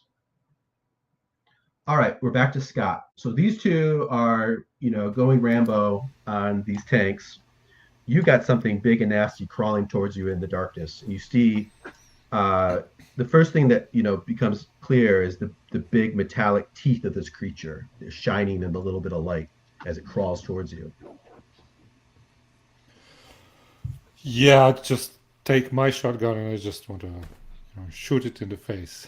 Okay. All right. So you are also going to fight. So you gain a stress when you fight. Oh, overwhelmed again. Back to overwhelmed. I think that's going to be the story for the rest of this game is back and forth from overwhelmed to not overwhelmed. All right. So you're going to fight. Does Scott have anything that would make him have expertise in shooting a shotgun? Oh, I don't think so. No, he's not much of a really. fighter. No. All right, so no. Does he have the perfect tool for job? Unfortunately, we've already established a shotgun's not perfect. I will tell you, if you wait until you can see, its little inner mouth, if you allow it to crawl a little bit closer, I'll give you the die if you wait until it's it's right up upon you. Or do you want to shoot Yeah, when you have a little bit okay. of room? You want to take it? Yeah, All right. what have I got to lose? You fumble and pull out your shotgun. You cock it or whatever, and there it is right before you. So 2. Do you want to have anything give you significant advantage? I think you used your bank significant advantage, didn't you? Yeah, but I got it back because of the. Oh, no, the well, you critical got it from- success. But you used it when you had to stare into the void, didn't you? Oh, but I gave Oh. it back to you because you got the critical. That's Yeah, right. yeah. All right. Yeah. Do you want to use your significant advantage, or does anything else give you significant advantage? I don't think so. No. Okay. Yeah, okay, so I'll use it. Yeah. Okay. So go ahead and use that. I don't so have that anything. takes you to Yeah. 3, and you're stressed out, so you can't add stress. So you got 3 dice on fight. A 6. That's a 6. Right. So on a fight on a 6, what is this? I think you choose 3 from the list. You're going to exchange harm as established. You're going to choose 3 from the list. I will tell you, because it's right upon you, you're going to be suffering some pretty significant harm unless you mitigate it by your choices. And point Okay. blank range with a shotgun, I think if you choose great harm, you will kill it. Okay. So I'm going to choose suffer little harm to at least reduce my harm a little bit. All right, there's 1. And then I'll choose cause great harm. Okay, there's 2. And also maybe keep my cool and reduce my stress by 1 if I can do that. Sounds Yeah. good. So that's 3. There is collateral damage, though. Yeah. So I think you're going to fire, go ahead and narrate how you kill it with your shotgun. Let's start there. Well, because I was scared a little bit, and then I waited for too long for it to come towards me, and I see this little mouth coming out of the big one, and then I snap out of it, and I just shoot it just in the mouth, and Right. Okay. You see the exit wound in the back of its head. Yeah. It flops around, and it's spraying acid all over, which fortunately doesn't hit you, but I think it's going to destroy something. Let's have it destroy.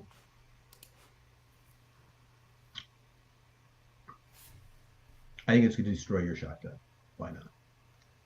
okay. So the acid sprays. You put you Yeah. put it up in your face instinctively, stopping the acid from hitting you in the face, but it burns right through the barrel or whatever. It makes it inoperable. Okay. So, and do I get any harm? Nope. You yourself don't Okay. get any harm because you chose Great. little harm. Well, yeah, that's a good point, isn't it? No, the thing is, I feel like saying no. Scott's having a bad day. We don't want to make it worse yet. All right, so there you are. And again, you hear Quint scream from up ahead, and the lights, some weird, like almost like a laser show, like laser beams, kind of like up ahead. Let me ask Buddy, what are you doing? I think I run to Scott and say, I need some ammo. Shotgun ammo. Yeah, that's fair. You can. Yeah, I can. Yeah, if I have some ammo left, I can take it out of the shotgun here. As you look at your gun and just Here you go. Right. You unload the shells and give them to Buddy. That's fair. Sure. Yeah. You Sure. okay, Here you go, Scotty? here you go. I mean, Yeah, that I'm was fine, some I'm kind fine. of cool shit, man. I have you no waited idea till what he I'm got doing. really You see up his close, shirt's and all. then you're- You see his shirt is like Wow. soaked with blood in his gut. You spot that. Your physician eye. you What's can wrong see with that you, Buddy's buddy? not so great. Are you okay? I know. I'll be fine. I'll be fine. But how are you? That was amazing. You're so wow. You really went. for Let it me just there. take a look at your wound, buddy. Buddy, calm down. No, I want you to calm down. You're just amazing, kid. Okay. I'm I'm gonna calm him down. You're gonna look at his wound. I am. Okay. Let's see. Yeah, let's do that first. Well, let me establish what the sheriff's doing in the meantime. So, sheriff, you've blown up the xenomorph.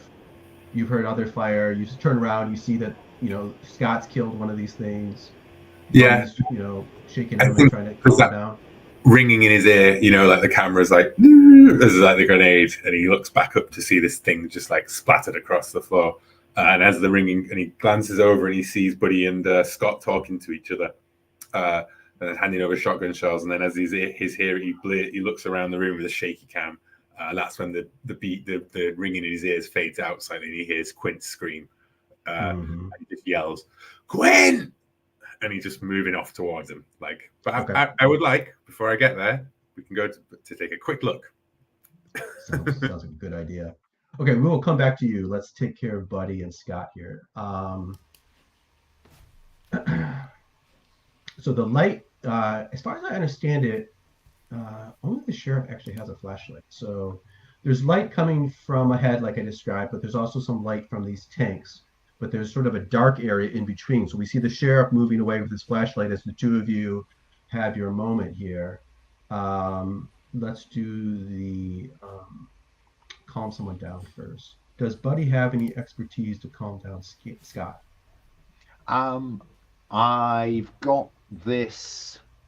Probably empath. But I've got the ESP, haven't I? Yeah, I think that would work. Does he have the right tool for the job to calm down Scott? No. No. Does he have significant advantage? No, I don't think so. I mean, maybe the fact that Scott successfully took this thing out is significant advantage. Yeah, I think you're banking on his surprising success. So there's 2. You also, before we forget, you reduce your stress by 1 when you calm someone down. Yeah, I've just done it. Okay. So do you want to spend a stress to get? No, I'm just rolling 2d6. 2d6 and a 6. Great. I think a 6 is you get to ask him a question, but he doesn't get to ask you one. Okay. But on a 4 plus, you we each both reduce your stress by one. 1. Yeah, you each reduce your stress by 1. That's the key. And if you're at a point where you really don't have any questions, you can just skip it. But if you have something you want to ask Scott, I don't think so if in the mouth, bang, whoosh. Yeah, but look at the rifle. It's acid, so don't get close to it, okay? Oh, hey, look, there's Quint's rifle. that's true. You want to pick up Quint's rifle? Okay, let me just take a look Did at he- your... Did Quint have any other equipment? I can't remember. There was a flashlight. I did say there's a flashlight down there. Oh, he did have I'll a take the machete, but that's not flashlight. there. You don't see Oh. the machete. We can take I'll it. take the flashlight. You take the gun. Okay, so you have a Okay, bolt I'll action take it. But rifle. let me look at your wound, buddy. Okay, and you check out the wound. Yeah. Oh shit, Let's see that's if you bleeding. can stabilize him. We know you have an expertise. There's 1. Do you have the Yeah. right tool for the job? I took away your med kit, so I don't Yeah, think you I have don't the have right one. tool for the job. You're just gonna have to rip off your shirt or something and tear it into a bandage. Yeah. Do you have anything give you significant advantage? You do It have must the Well, be my saying same. the background audience- gives me... The audience has been waiting for Scott to tear off his shirt all movie. Right. The surfer dude has to be stripped to Yeah. the waist, doesn't he? Yeah. Prominently displaying those Yeah. abs. So, You do have this bit when performing medically, you can roll a significant advantage if you express guilt or remorse and increase your stress. how many dice do I have? Right now you have 1. 1. Huh. Okay, no. Pass on that, No, I'll just take... Yeah, I'll just take a stress to... and then you can take a stress. Yeah, to functionally the same Yeah, thing. to get Okay, another so without two the dice. remorse. I wait. Yeah. Yeah. Let's see. 2 dice on fix someone or something. You get a 6. Look at all these 6s. 6. That is, I think you just succeed. What you just do well. You fix on a 6. You get to choose one. It takes half as long as you expected. It or they are better than ever. Carry forward a use of significant advantage. That would be giving Buddy a significant advantage. Or it feels really good to help him. You remove a stress. Let me see. I think I need to remove one more stress. Yeah, it sounds fair. Yeah. Sorry, It does buddy. take a little bit of time though. So the sheriff is going Yeah. to be on his own for a moment here as the camera, moves to him. We see you moving forward with the flashlight on the end of your pulse rifle to once again, a horrific scene. You see that there is a slab of metal, this strange metal, or is it stone slab, sort of in the middle of this chamber, maybe 4 or 5 meters high, 6 or 7 meters wide, and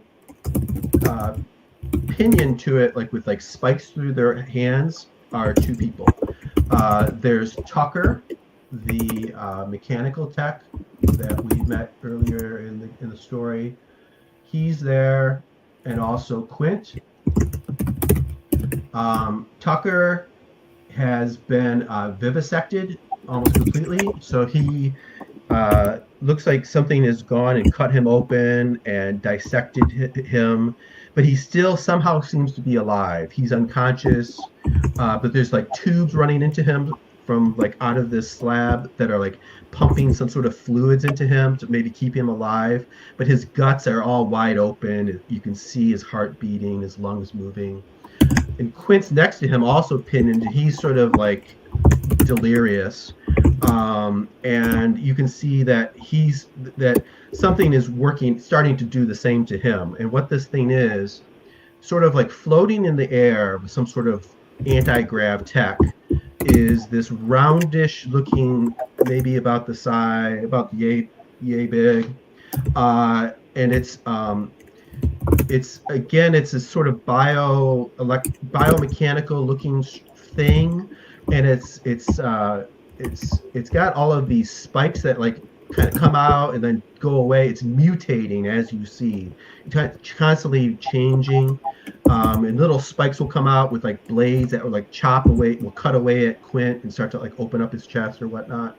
And it also has these little laser beams that will fly out. Some of them seem to be just like investigating. Some of them are used to also cut and torment poor Quint. And it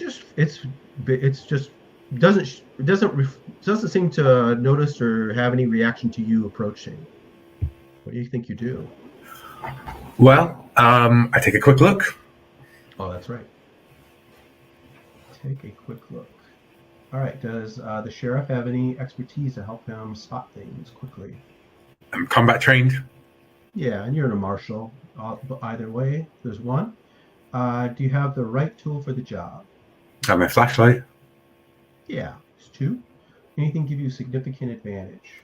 I don't think so. No. And do you want to spend a stress? It's ignoring you? Yeah, I'll tell you, there is no immediate danger. So I think maybe you can take a few more quick looks than you usually would. Okay. You want to go with that? So yeah, let's go with 3. And do you want to spend a stress? No, I don't. Not for this. Okay. Because it's a look around you roll. It's a perception check, isn't it? So yeah. That's 2 6s. 2 6. Critical. All right. Something that wouldn't usually be knowable. Yeah. So you have a significant advantage moving forward, taking advantage to what you learn here. You're going to be able to you're going to ask 2 questions, which you can take from the pick list, or you can just ask any 2 questions. It's fine. Okay. And then you're going to learn something that wouldn't usually be knowable. So I will think about that. Let's do your questions. I mean, I'm just going to take the question straight from Monster of the Week. How do I best protect the victims? Okay. I mean, I'm assuming that Tucker's a lost cause, frankly. Yeah, I was going to say as much. Tucker's a lost cause. Not even a fully equipped med bay would probably be able to save him at this point. Quint doesn't seem to have suffered extreme damage.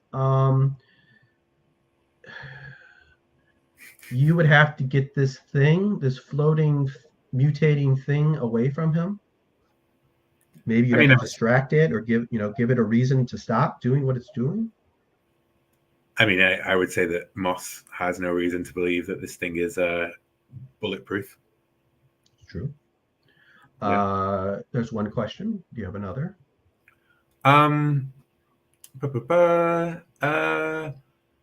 What here might be useful to me? Um,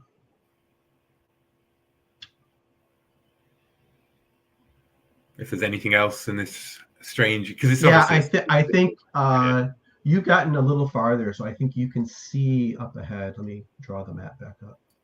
perhaps a power supply that we're looking at. Some sort of, Yeah. I think you're able to see up ahead that sort of like there's a huge at the far end of this chamber, lighting up the far end of the chamber. There's this huge fiery portal that looks kind of like this. Okay. Got my picture here. Here it is. So lighting up the far end of this chamber is this portal. It's probably 7, 8, 9 meters high, and it's got fire flickering around the edges of it. So you're up these stairs. There's 2 sets of stairs, one to each side. You run up there, you might be able to get to that fairly quickly. And then learn something that would not normally be knowable. I think this thing, while it's still, vivisecting Quint, beams of that laser beams, scan you, and they're not causing damage, but it's clearly, it's gathering knowledge. You get the feeling that this thing, its primary interest is just to gather knowledge. It's not necessarily hostile. It just wants to learn. It's sort of almost like a machine that just doesn't really have sentience. It's just programmed to learn. How you figure that out, you tell me. But I think it reminds me that the way that it sort of like flashes over one of those lasers and it goes, and then it flickers off, then it goes back, and I see that doing the same. And I think some sort of machine, and then scream from Quint, then I'm going to shoot it. Okay. Yeah. Okay. Let me check in with the other 2. So you see the sheriff has gone ahead. Buddy, you stabilized Buddy's injury. So Alan, you can remove that gut, or you can leave it there just for flavor, but it's not going to cause you any real harm going forward. Yeah, I'll get rid of risk of bleeding out. Yeah, exactly. You're left. You picked up the flashlight. You picked up the rifle. You hear the sheriff yell out, "Quint!" And there the 2 of you are. What are you going to do, Scott? Yeah, let's go. I pick Buddy up and I say, let's go get where the sheriff is. Yeah, we have to help him. Okay, perfect. So we see the 2 of you, moving with speed up to the sheriff. The sheriff opens fire on this thing. It's not really, well, is it worth a fight? Is it perhaps what's it called? A face adversity? Actually, no. Part of, I'm going to say you just shoot it, and I think we'll just narrate what happens, because it's not fighting back, at least in the moment. So I think what happens is you open fire, and you nail it with quite a few rounds, and chunks of it sort of are blown off, and it's clearly causing damage. And it sort of like you push it, with the force of your bullets, push it a little bit in the air, and it just stops. And then it just sort of like mutates, and you see the damage is like repairing it almost instantaneously. But it's sort of stunned or stopped for a moment. So you have a moment before it's going to do something. But you haven't destroyed it, and you get the feeling that you don't have anything that might be able to flat out destroy this thing, given your arsenal. Yeah, but I have grenades. You could try that. And if you're saying it sounds as though my hail of bullets has driven it slightly away from the table, whereas before I would have been like, "Oh, catch Quint in the blast." So I will swear and then launch a grenade. Okay, I think this will count as a fight, because now at this point it has determined you to be a threat. It's going to come for you. All right, so we will do a fight then. and then we'll take a break. When you fight, you gain 1 stress and roll. Mm-hmm. Okay, so take a stress. Taking We a know stress. you've got combat, so you got that. You have. The right tool for the job. I say you have the right tool for the job. And I got advantage from my look about you. And you've got an advantage, was 3. And do you want to Yeah. spend the stress? No, I think three's good. 3 should be good. That's a 4. 4.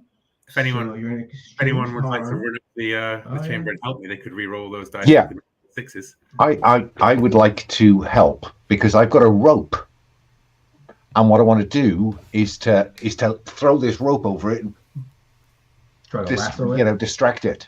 Yeehaw! All right. So that it's not. So I got a clear shot for Quint, right? Like that's it. I'm firing away, but it's not moving enough, and then no. Okay. Drag it away, let the roof go, and take cover. Okay. All right. Did you say you're shooting the roof to try to like collapse? Oh no, maybe I misheard. All right. So, all right, buddy, you get to roll 1 die or take a stress to help you take a stress. Yeah. You roll 1 die for each aspect of his identity that the sheriff has shown us, which is all 3. So roll 3 dice. Yeah. Trying to look for a 6. Nope. 4. So you guys are stuck with 4 or 5, which is exchange harm is established and choose 2. So this goes back to the sheriff. Choose 2. It's basically the harm that you cause it is basically just going to be how much time you have before it comes for you. You're not going to be able to destroy it, not even with a grenade. Okay. Well, I suffer little harm. It's going to be my first choice. And do I need to take avoid collateral damage to not kill Quint or injure Quint? Yeah. Yeah, that seems fair to me. That's 2. I think that's. Yeah, I think you're gonna have to. Yeah. Okay. I've dealt it harm for now, but like it. Yeah. Okay. So between you and Buddy, so Buddy, lassos it a little bit. A laser beam comes out, cuts his rope, fairly quickly, but it gives you a little bit more time. You blast it back. It goes that much, it goes off into the darkness a little bit, and then you see the lights start to pop up, and you see it's twisting and starting to restructure itself, but you get the feeling this isn't going to take very long. So maybe like off in the darkness, there's like, a couple of different lights, and then we see them begin to back to us. Exactly, pulling itself back together. Yeah. So that's a good image to go to commercial. I'll see you guys in 5 minutes.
Well, I think I've worked out how Tucker got here. You think you did? Yeah, we're seeing a Stargate behind him. True. Because he's supposed to be back on the island, right? Yes. Okay. Fixing the comm tower. Yeah. No, Tucker. That was Renton and Kumar that were doing that. The Tucker. He always we've said about him is it's established that he somewhat obsessively is always working at the workstation or whatever out in the wet side of the island. But see if we learn more about that. Okay, so Scott, you have seen Curtis Moss, blasting at this thing, Buddy trying to lasso it. In those moments, what have we seen Scott do? Yeah, can I take a quick look also? Sure. What do you? Yeah. What do you? Yeah, let's just roll it, and then you can ask questions. Quick look. When you have only a moment to look about. So we see Scott taking a moment to figure out what the hell's going on here. Does Scott have an expertise that would help him quickly look about? Not sure. Maybe logical. I think logical. He's got a quick scientific brain. There's one. Does he have the right tool for the job? No, I don't think so. No, I don't think so. Does anything give him significant advantage?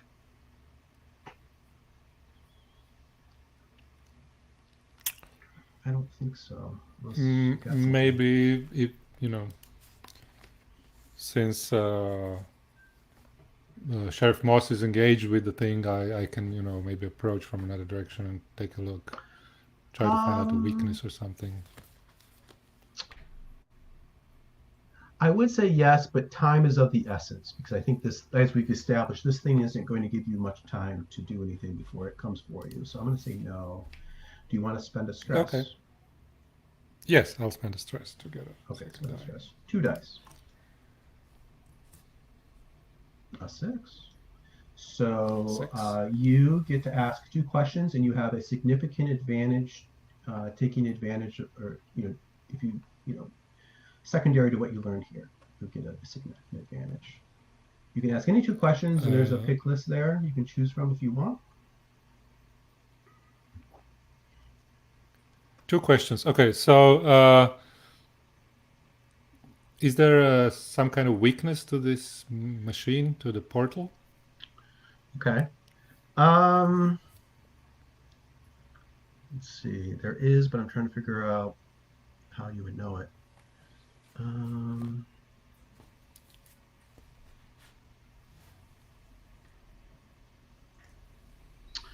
I'll say that when the sheriff shot it with a grenade, it blasted it back into some of these tubes and stuff that are running into Tucker.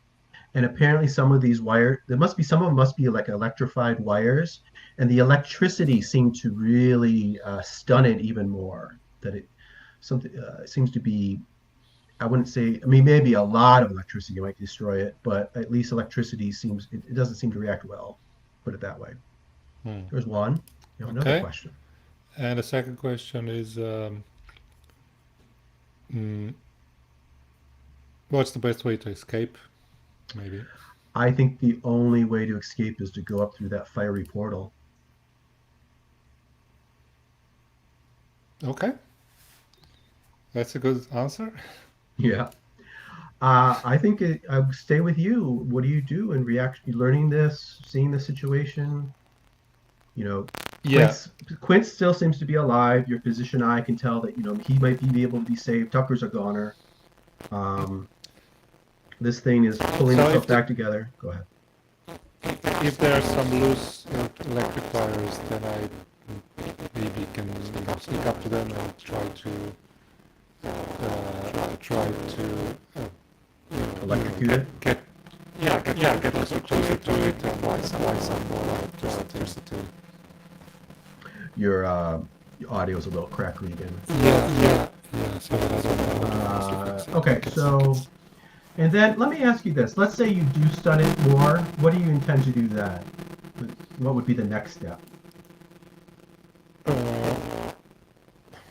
don't know. Maybe try to shoot it a little more. Or, Just keep try- shooting and fighting it?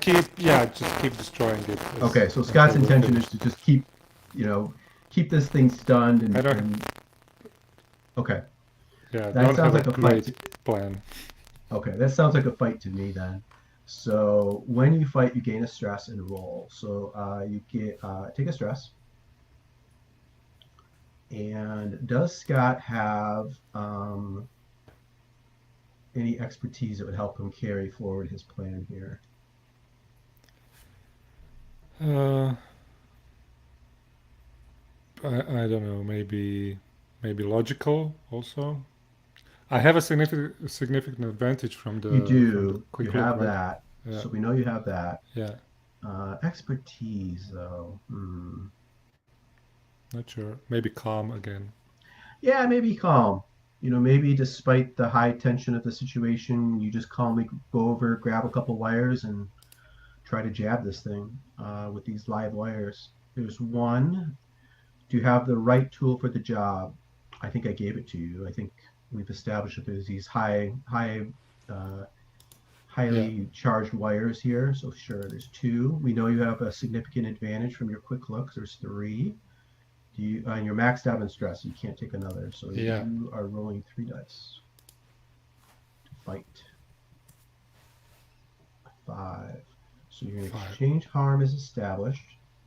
We already know this thing's stunned, so it's not going to actively fight back with you right now. So you don't need to worry about you taking harm. You get 2 picks from the fight list. Okay. You're gonna so- stun it longer. With great harm, you might stun it for quite a significant period of time, maybe a minute or something. But Yeah. you're not going to be able to. Can do I that. try to help? Good. To try to. Because I'm just thinking that my my jury rig would be kind of no, this one, use this one. I can buy that.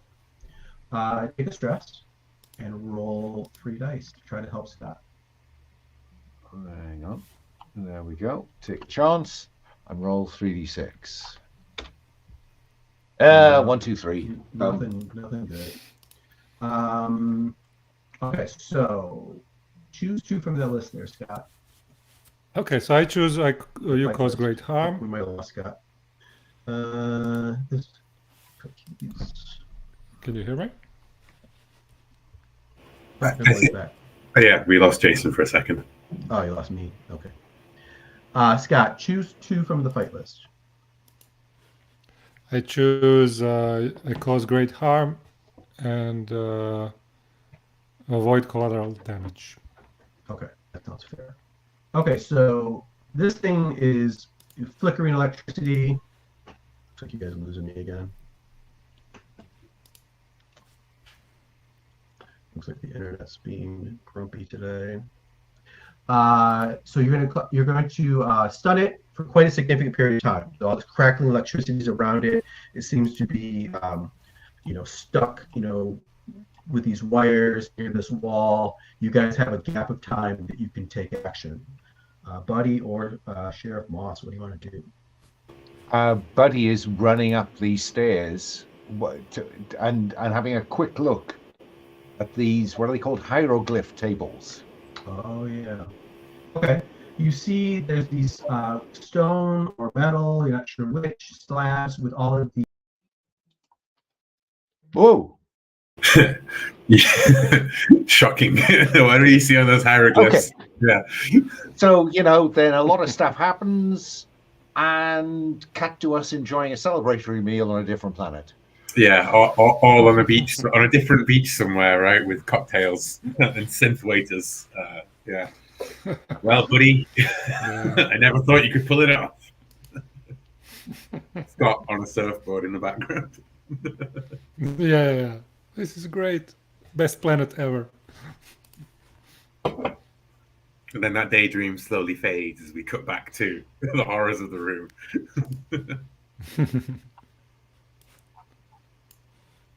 Does Jason need to start a Reboot or different something, room, maybe. or yeah? No, I think I don't know. I he'll mean, he'll be able to he could rejoin be- us in this room. I think it's the same link. yeah. It's the same stream.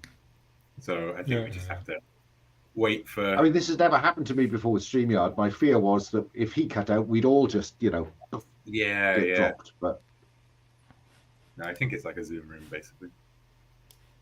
Yeah. Yeah, well, Buddy and Scott are certainly going to walk away with potentially lots of samples and knowledge and things, Sure. right? yeah, I mean, what do we think, Curtis? What's satisfactory outcome for Curtis, given that the colony sounds like it's kind of crashing and burning? Yeah, yeah. I mean, to be honest, if I get you three out of there and You guys that's see me? it, you know, I can probably die heroically in the next half hour. You know, maybe my satisfaction will be punching the company agent in that dropship in the face before the credits roll. Who knows? We'll see. Okay, so you guys, hopefully, tell me if you missed some of the things I was saying. But basically, you got time now. This thing's stunned. You got a chance to do something. I think Alan had started to say something about what he was going to do. Yeah, I want to take a quick look at these hieroglyph Oh, panels. yeah. And Or did you hear me tables. describing them a little bit for you? No, that I think is when lost that? we Okay. began to lose you. So there's these stone or metal tables, almost like panels, control panels, and they've got all of these raised button-looking things with like these symbols on them. And moving up to them, you're pretty close to that fiery portal that I described now. It's giving Yeah. off a lot of heat. And it has like I described, the sort of flickering flames on the edge of it, but there it is. Quick look. So does Buddy have anything that would help him quickly look at this? I don't know whether, if I'm looking to manipulate this, I wondered whether jury rig might help. I would say no. I think this alien tech is way beyond anything Okay. you would understand. The best you could do is maybe the empathy. Do you think it would work on? You might feel something. Okay. Given your affinity for alien empathy. I'm just looking at it. I mean, it's about monsters and their drives. I think that's stretching it. Yeah, it probably is. Okay, we'll let that slide. Right tool for the job. I don't think Flashlight? so. No, I don't think the light's gonna help. Plenty you. of light from the burning. Yeah, I don't think it's gonna give you any advantage. Significant advantage. Oh, what about my my homemade power sensor as I run it across the panel? Yeah, Is it okay, telling we'll me give you anything? that. Sure. There's one. Significant advantage. You may add one stress to gain significant advantage when trying to sense, commune with, or influence the monsters. I would give you that if you want to spend a stress. I'm thinking more about roll with significant advantage when taking actions that will potentially help you satisfy your motivation and clearly put others in danger. I think if you're just randomly pushing buttons, I'll give that to you. That is what I'm doing, obviously, because it's well beyond me. Sure, you just, well, maybe I'll put I this just one. look confident. This one looks like a 2d6? squiggle. Yep, 2d6.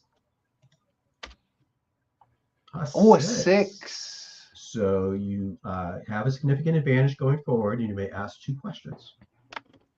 I'm going to make a leap of intuition and say that somehow it controls that fiery portal. Mm-hmm.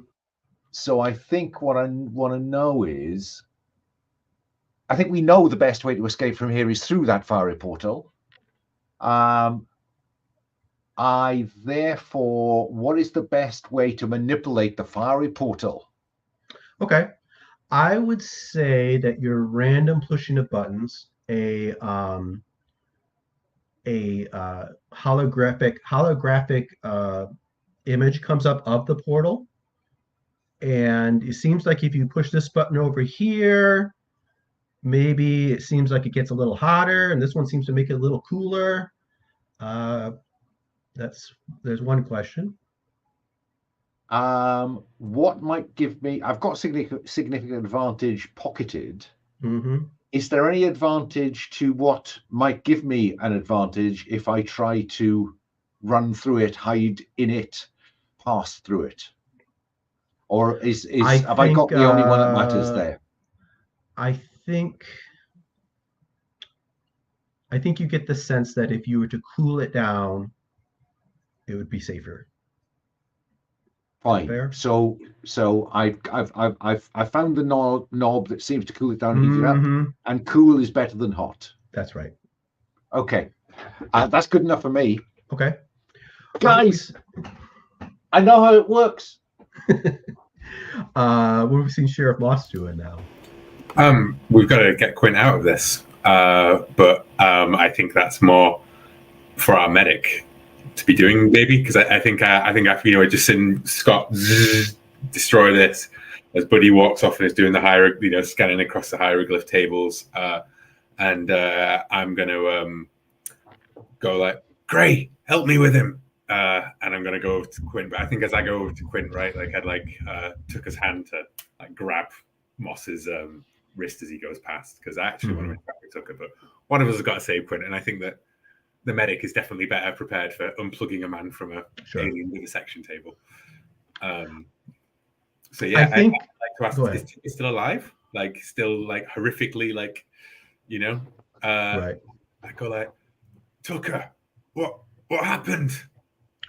Tucker's totally out of it. There's no response whatsoever. I think Quint is mumbling. He's mumbling the Spanish lady song. He's pretty delirious also. Yeah.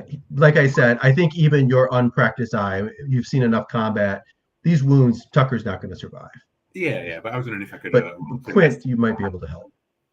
I was wondering if I might be able to roll to investigate and find out what happened to Tucker. Oh, I think it's pretty obvious. I mean, I think this thing has cut him apart, scientifically examining him. How did he get here?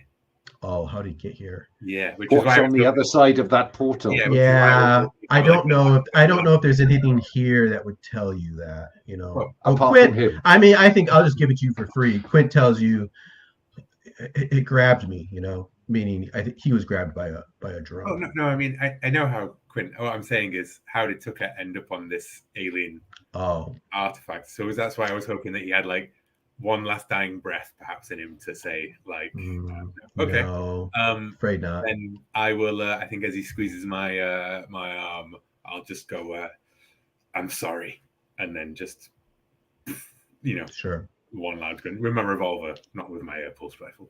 Okay.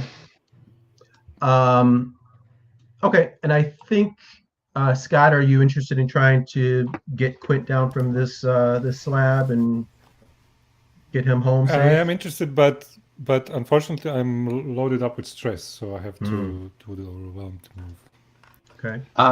So I call off my shoulder.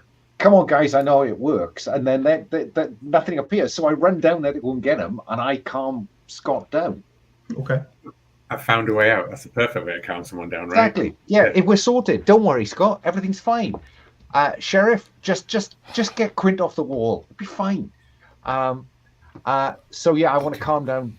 Okay. So that means I lose the stress simply by doing it. Yes. And then. You have an expertise to calm down Scott. I don't think so, and no, not really. Okay, I think you're empath. I think that's okay. much Fair enough. By definition. Yeah. So there's one. Do you have the right tool for the job? No, but you do have significant advantage. Yeah. Because you have some good news. That's two. I do. And do you want to spend a stress? Yes. Okay. 3d6. Plus A 6. So you each lose a stress, and then if you want, you can ask Scott a question. I think we're past that point. Yeah. In terms of the script. Sure. So you calm him down, and I think Scott, you're going to have to do a medical. This is more about doing it quickly rather than it being hard. I mean, Quint's, like if it's described, he's he's wounded for sure and he's delirious, but he's not going to die. So I think your fix it or something roll is more about doing it quickly than it is, how well you do it. You know, follow what I'm saying? So let's do that roll. Okay. We know you're a physician, so you've got expertise. Do you have the right tool for the job? Unfortunately, you don't have any medical equipment, so no. Anything give you significant advantage? Can't think of anything. Yeah, I can do the when performing medical aid, you can roll with significant advantage. I have this from my background. Mm-hmm. But then I would have to increase my stress by 1, and then I would be overwhelmed true. again. So Yeah. I can help you if you yeah, fail. I just So I can roll 3d6 and got that's stress good. to help you. Okay. So we'll do one die. I guess there's one die. That's 1 die. Yeah. Yeah, let's try it. Maybe it will go well this A time. 3. Okay, and then A 3. Moss, you want to try to help? It's just a matter of you, like fireman carrying, ripping the spikes out of his hands, and fireman carrying Quint. Yeah, helping. Scott was like, "Pull that out, grab that," sort of thing. Another set of hands. Just using some I got a 4.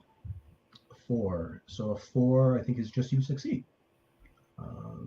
Easy peasy. So we see the three of you move your way up to, this hieroglyph tables and this portal, and there you are before it. What happens next, buddy? You're the guy that knows about the portal. What's the plan? Well, I turn down the temperature. I say, okay, let's go. Okay. Is everybody going to go through the portal? I think that somewhere off in the distance behind us, right, we hear a screech of an alien noise. Yeah. Okay. Yeah. We'll I've just noticed in the chat, overload and blow this to hell and back once we go through. Is that a serious suggestion? Because I could jury rig something. If that's something that Buddy would be interested in doing, you're the man at the controls. You've had a look at these things, Because I'm thinking, I could unravel some of the rope, wrap it round the kind of temperature thing, and then maybe use something from the data tablet just to cause the rope to heat up, and when it burns, this thing drops and it goes. And gunpowder, like shotgun, and not on the rope, right? Like, yeah. Okay. All right. That is so complicated that of course I'll let you roll that. So the rest of you go, get through there, and I will follow up. Now, buddy, you're going to be in great. Whether it's that floating vivisection machine that gets you, or it's a xenomorph, there's going to be something about to get you. Once you've done this and try to turn to the portal to get through yourself, you really did face that risk. In order to get a chance to blow this thing up. Yeah. I think that Curtis, Scott, Carrie, and Quint between them, they're at the lip of the thing. I'm at the control panel saying, "Go, go, go, go, go." Okay. I think this is more a run then. I think I'll just give you the actual technical aspect. We'll give it to you. This is a matter of running from the peril that's on your tail. Can I just be clear here that once they step through there, I'm not bothering with the self-destruct. I'm just running. Oh, okay.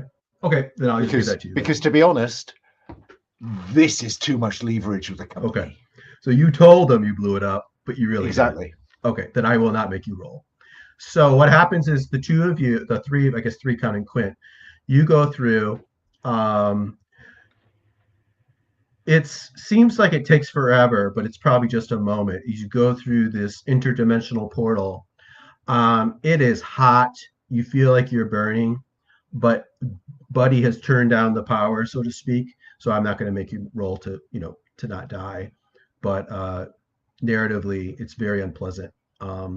You burst through, and then moments later, but Buddy does also, into a smaller chamber with these same death metal space vampire motifs.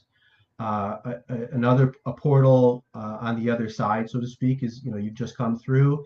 That portal goes dark, the power goes off or whatever shortly after you land. And you see that there's a small chamber, and you guys, there's some, apparently you're underground because you see that there's some stairs in front of you that are partially dug out, like clearly like someone used an excavator or something to dig down in here. And you see that there's like sunlight at the top of these stairs. And you hear the pattering of rain. It's raining. Apparently you're looking outside at the top of the stairs, it's outside, and there's rain, coming down out there. What the fuck? I think this is a good point to push through off the clamber up and be like, I believe that now this is when the camera pans around and we're back on the island, Right. Yeah. This is the wet side. This must be where Tucker came from. That's right. I think one or more, or maybe all of you, probably been here before. It's the work site. I think I have the map on your screen now. It's the work site, indeed, on the wet side of the island. It's a cleared out big open area, and you're like, there's a pavilion sort of above you that sort of covered this hole in the ground. You can see there's like a power lifter or a power loader over to the side, and probably like an excavator, like a roundabout that has like a excavating digger, and it is raining here, and it's surrounded by the thick, lush jungle-ish of the wet side of the island. And it's morning, so there's a grayish light because it's overcast and it's raining quite hard here. And you hear the roar of a drop ship as it swings around, kind of comes over the forest, and it kind of comes around, and you see the prominent Weyland-Yutani symbol on the side of it. And it turns and comes at you, and you see those arms of the dropship open up, like that has the missile bays or whatever. And this Gatling gun starts opening fire on the four of you standing there. Sheriff, what do you do? You're the tactical, combat guy. What do you do as this thing opens fire on the four of you? How far away are we from it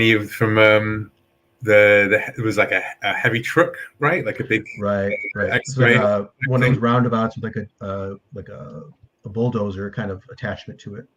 Yeah, I mean that's the only thing that could get us cover, isn't it? Really. Yeah, I think this is a yell and a run to get to the cover. To the cover. Okay. Because I think something that heavy might even take a missile. At least before. Perhaps. Yeah. But so, I guess they're probably in too close for the missiles, maybe. Because they got right now it's just shooting the high powered, high caliber Gatling gun at you, which it was plenty killer, plenty deadly. Yes. Yeah. All right, I think this is run then. When you flee from a threat into a new location. So we see the four of you stumbling, moving as quickly through the mud of this wet field towards the cover of the roundabout. Does Sheriff Moss have any expertise to help with this? Combat.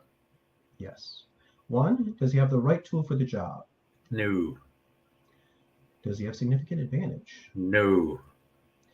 I'm going to give you significant advantage. I think I've described it. They're just as surprised as you are. I think you've got a little bit of extra time. Mm-hmm. There is a heavy rain falling. Yeah.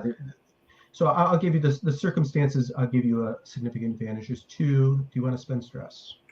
It seems like the kind of thing you want to spend stress on, doesn't it? To be fair, when you're being shot at with a Gatling gun, but that would overwhelm me. So I won't. Okay. You don't want to? Okay. No. Don't worry, Sheriff. I'll calm you down. No, remember, calm down is not a peril move, so you would need a little bit of space. I'm hoping that Buddy can help me if I fail. Yeah. All right, 2 dice, I think. I hope Buddy can help me. What'd you get? I got a 3, 2 and a 3. 2 and a 3. Okay. Does anybody wish to help? And how? Yes, I do. So I Take earn a a stress. stress. Describe how you're helping. I think that as Moss is trying to take us through the line of least resistance to the cover, but of course he's still carrying Quint with Scott. So I think I get in under Quint's shoulder and say, "Go on. Where should we go? Where should we go?" Okay. Sounds fair. Roll 3 dice. And I roll 3d6. 3d6. A 5. Okay, so that at least gives you a mixed success. On run, on a 4+, describe how you managed to escape from the threat. That'll go back to the sheriff to do that. And then you have to choose 2 of the following. It was close. Everyone involved gains 1 stress. That would be you and Buddy, since he helped. It was difficult. You gain a hurt. That would be the sheriff. Mm-hmm. You had to leave something important behind. Or now you're lost and alone. I don't think Now You're Lost and Alone would make much sense given the I would be happy to, as part of that, the others go for the tractor, and I cut and break in a different direction, and now I'm off on my own. That sounds fair. I like that. And so I'll take that one. And I left something important behind. I think my revolver dropped. I think it'd have to be your pulse rifle. I don't want to lose my pulse rifle though. That's so good. You could take a hurt then. I could take a hurt, couldn't I? I have a Kevlar vest. Does that help in any way? Yeah. Okay. So it gets one of these rounds hits your Kevlar vest. It's trash, but it saved your life. Yeah, and in fact, that's why I'm like, Buddy. You're blown. Yeah, you're blown like 20 feet away. By the power of this. That's fair. Okay, so you're on your own. You lose your Kevlar vest. Nice, thank you. Then there's a whistle, like a high-pitched whistling sound, as a missile comes out of nowhere, hits the dropship, and it explodes. Wreckage is blown all over. And you see another ship appears out of the mist, and it's probably about twice or maybe 3 times the size of a dropship. You see it actually has like a transwarp or faster than light engine, and it's black, it's shiny, it's high tech looking. It's not alien though; it's clearly Terran, and it swings around, and your walkie-talkie, Moss, crackles to life, and you hear Kumar say, "Anybody need a ride?" Yeah, I think it's shot from above, right? As we just stare up at the strange ship. Right. It starts to come down for a landing. I think the 3 guys that ran for the roundabout can make their way to the ship, but Moss, something very fast and large is coming out of the jungle near you to come and try to get at you. A xenomorph has been drawn by all this noise. You're going to have to figure out some way to deal with it to get to the ship. Well, I defer to my companions who took cover behind a large, heavy vehicle. Indeed, I'm going to clamber into it. You want to try to climb into the roundabout and try to run into the xenomorph? This is a digger, isn't it? This isn't just a runabout. Yeah. Okay. Well, it's a roundabout with a digger attachment or like a bulldozer. So it's okay. It's heavy. It's more than just. It's more than a golf cart with a yeah. Scoop on We've the described them all along as sort of like halfway between a Jeep and a golf cart. So it's bigger than a golf cart for sure. Right. Okay. And this one probably has a souped up engine to be a construction vehicle of some sort. And I'm going to try and run this thing down. All right. Well, that sounds like a fight. So we see the sheriff, trying to get out of the mud, and all of a sudden, here comes Buddy. And I leave Scott to get Quint to the ship. To the ship. Is that fair? You on? Yeah, I do that. Yeah. Okay. All right, Buddy.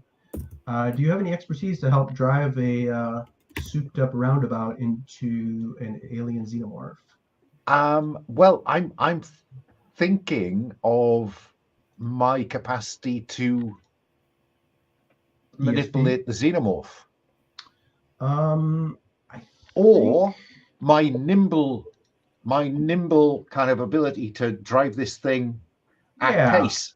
yeah, or get into it quickly, right? So yeah, I'll give that to you. One, do you have the right tool for the job? I think a souped up roundabout counts. That's two. Do you have significant advantage? I'll say if you do this bit on your empathy where you spend a stress to gain significant advantage, you could do that.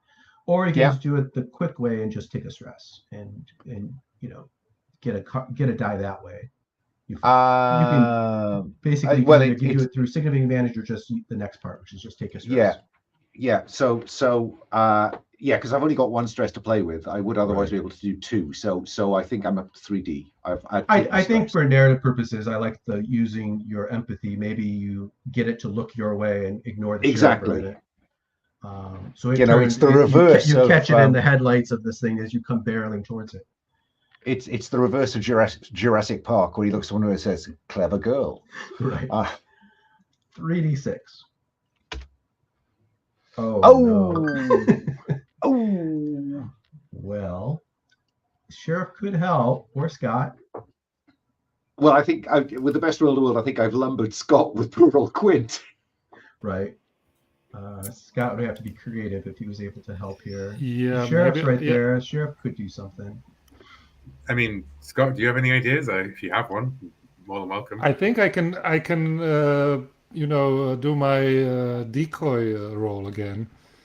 So if Buddy has missed him one time with the beast with it, then I turn around, I yell to Quint if he can go to the ship by himself. Yeah, we'll say he's recovered And- enough, or maybe Kumar yeah, has come and- out and helped him in.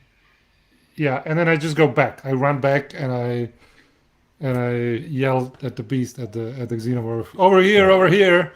Another So that Jurassic Buddy Park gets reference another where, chance. waving your arms to get Yeah, it to come in. yeah, like You this. push Quint into Moss's arms, right? Like as he grabs him and Sure. the ship's coming down. Yeah. All right, that sounds good. Take a stress and roll 3 dice. Oh, well, Hope for something better than a 3. I got A 6. 6 On run. and 2 1s. And 2 1s, yeah. A 6. I think you just get a clean success. You manage to escape. Oh wait, we were doing this as a fight. My bad. On a 6, it goes back to Buddy. You get to choose 3 from the list. I think Okay. cause great harm will kill it if you wish. Cause great harm. You're going to Suffer suffer little. some harm unless you choose a little harm. I'm going to suffer little harm, and I'm going to avoid collateral damage. Okay, perfect. So I'm hoping none of this sprays anywhere. Narrate how unpleasant. your souped up roundabout kills this thing. It Well, saves the I sheriff. think I come at it, and it jinx, and so I'm about to miss it, but then Scott comes up on one side and waves it, and it turns towards Scott and goes for him, and I bang against a tree, Right. squish. Yeah, I think that the tines, like on the bulldozer, pierce it, and it splashes, spraying blood and squirming around, but it dies. Unless there's anything else you want to do, I think at this point we will just narrate some epilogue aspects. You guys get on the ship, right? Yes. Does that sound good? Anybody else had anything they wanted to do before we narrate a finish? Okay, great. So we see you guys get onto Kumar's ship. It takes off. I think you see evidence that this thing is a very advanced ship. It clearly has some sort of stealth tech. It flies over the island out of the storm that's on the wet side into the clear daytime air on the dry side of the island. It flies over the village, maybe up in the clouds, using radar blocking technology, but it has some cameras that give you very high, very detailed imagery from below on the surface. You see that there's a running battle going on at the village. That there's Weyland-Yutani combat synths that look like I got a picture here somewhere. The squad of these combat synths are having a running battle with xenomorph drones. Clearly, they use some sort of um, like a foam gun that like shoots this foam that then like captures it, like expands and traps, and you see them carrying some of these xenomorph drones back towards their dropship. And they clearly either the drones and the synths are killing all of the humans in the village.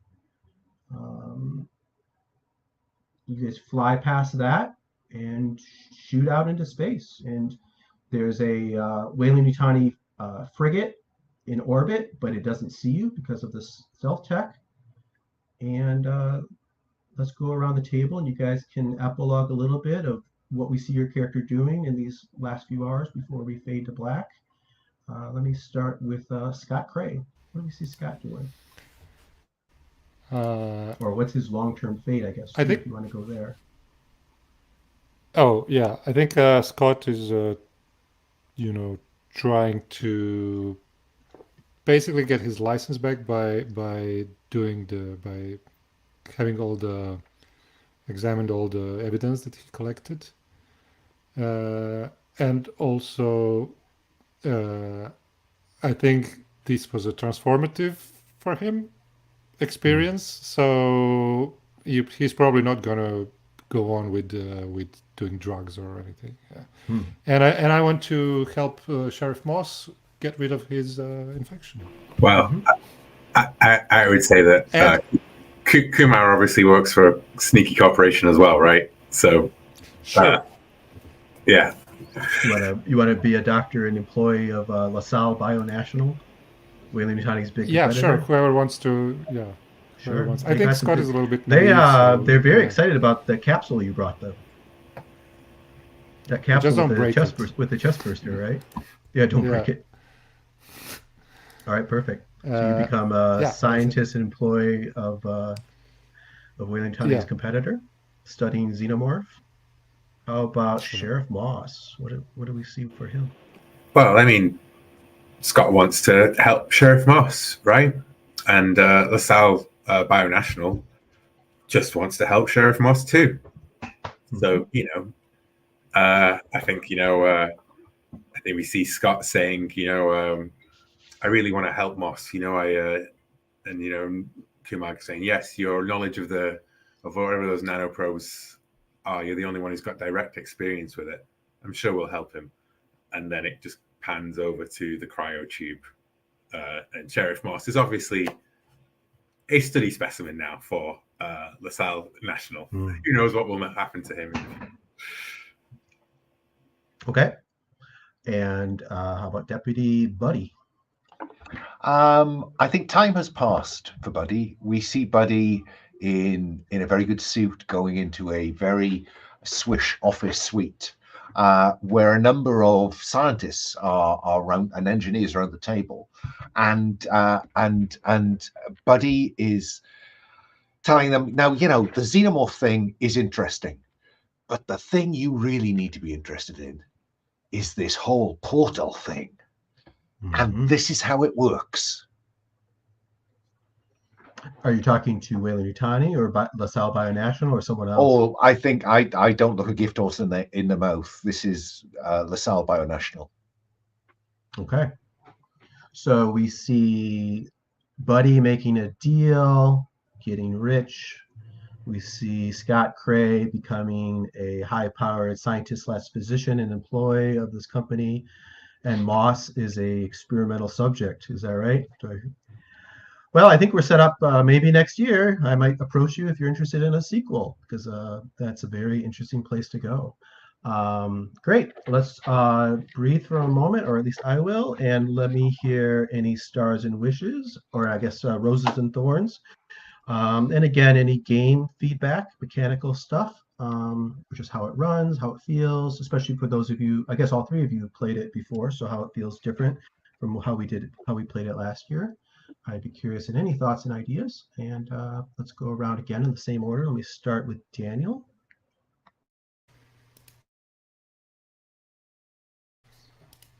clicked it twice. So for stars to everyone, I think the characters were amazing. Buddy and Sheriff Moss, and the 3 times turning around the alliances and working against each other and with each other.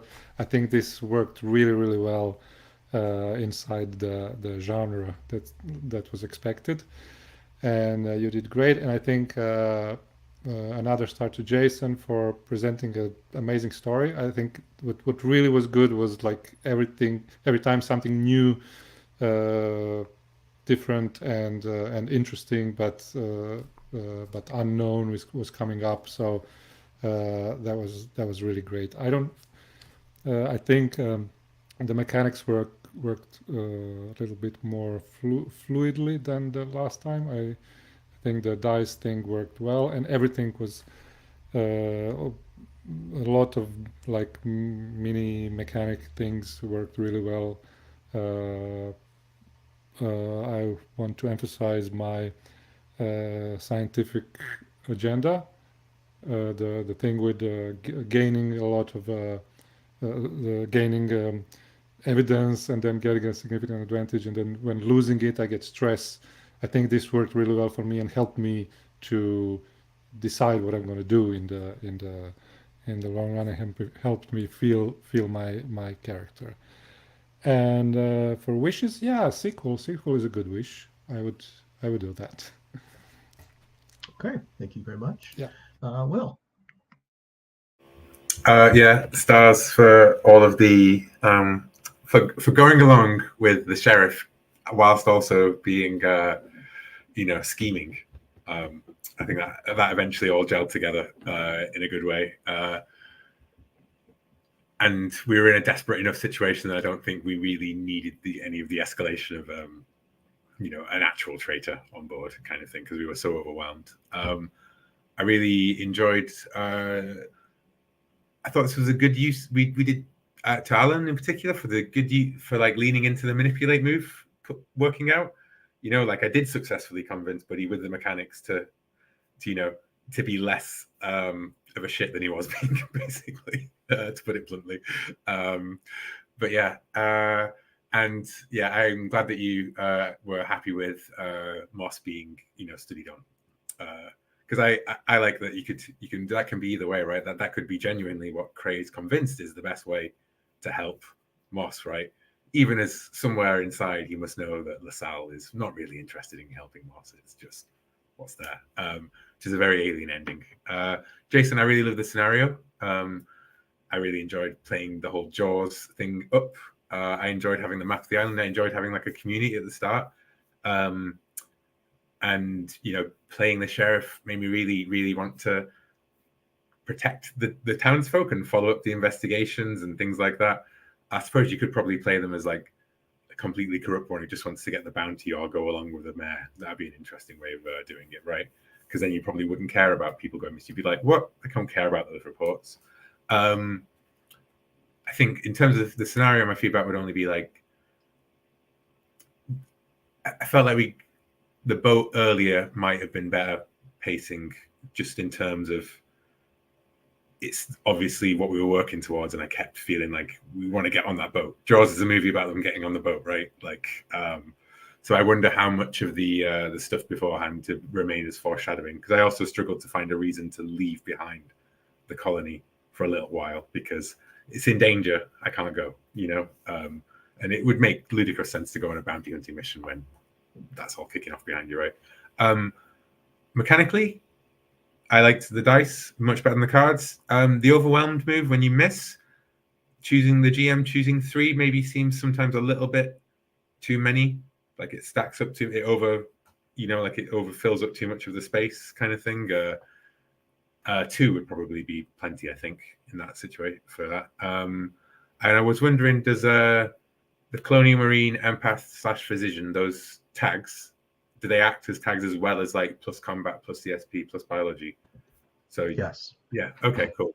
Because I wasn't entirely clear on that, but that makes sense. So you actually end up with quite a lot of tags by they overlap to a great extent, but they do end up. Yeah, cool. Well, that's me. I had a great time. Thank you. Sure.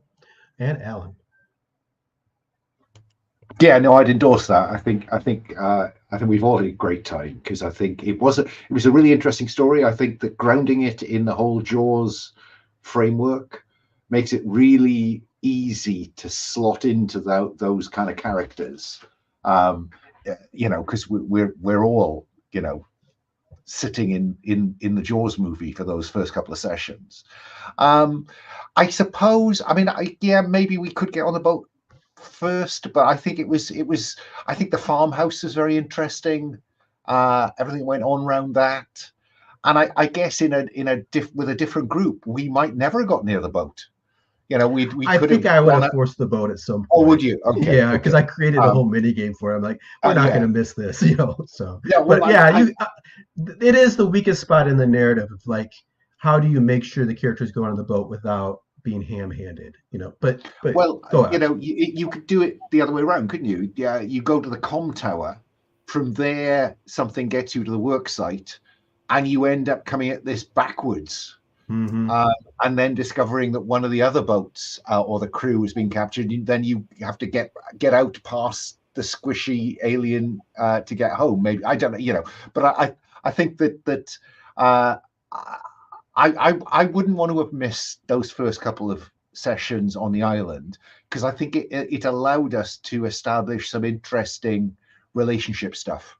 Mm-hmm. Which, as soon as you get onto the ship, onto the boat, and then into that complex, that's serious stuff then, and you are on the edge of survival. And I think the fact that we felt we had more scope to survive on the island, so yeah, I'd stick with that, I think, if I'm honest. One session on the boat, one session in the complex works for me. Because it compressed the action at the end, which is, I think, what the third act should be about, really. Mechanically, yeah, I agree with both Will and Daniel that dice just seem more intuitive. And I think the moves work pretty well. Again, I would have said what Will said about overwhelmed. I think putting 3 on you, because we're already overwhelmed, we're already under the cosh. So then having you come up with 3 things, I almost feel like you could keep most of those consequences as hard moves, and just, one really hard move would do the job. So yeah, anything else? I was glad we used Look About You. First look, Quick Look. I was glad. Was there anything we used? Middle of it, we used Calm Down. We used Fix Someone. We investigated. We fought. We never hid, I think. We ran, manipulated, faced adversity, stared into the void. I thought we might have stared into the void more in this session. Don't know, but Right. The way it's designed is I have to have the mechanical support to force you to do it. I think I was only able to do it to Scott today. You guys rolled well enough otherwise. Right. I can't just do it out of the blue. I have to have support. Yeah. I kind of wish we'd done more walking and talking in New Location, just because I think it's nice to take that moment. Everybody contribute something to the scene, but I appreciate today we were on the clock because it was a single session, and maybe it was better for you to describe what we saw. Well, we did do it once today, and I do feel like it really set the stage for the rest of the session. So it did its job very well today. And I think the help could have done it really one elegant. other time. Go ahead. The help move.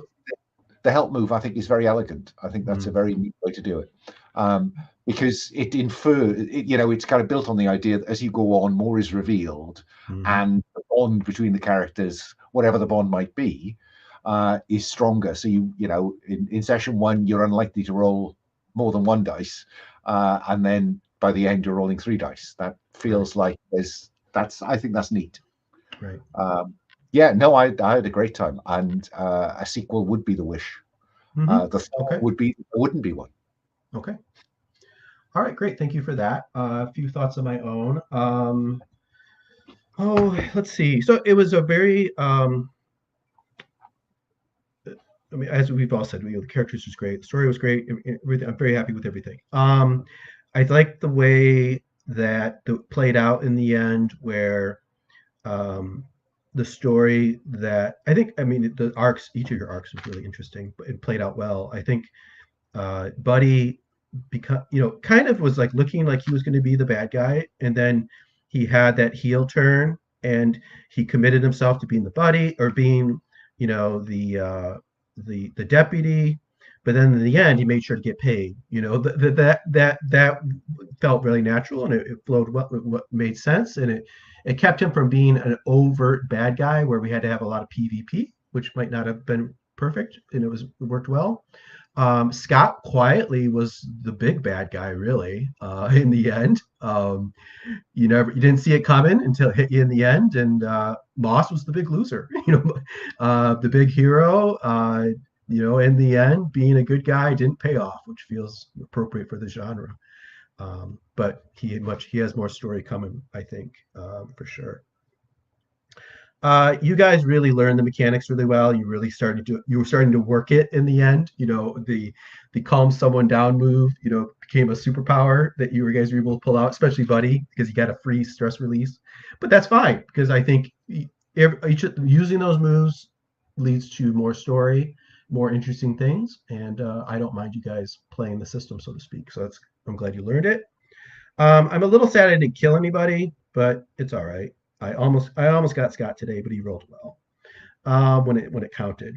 I'm very pleased that we got all the little bits of story stuff, the plots and subplots. At least I feel like we got some of them into the story that we told together.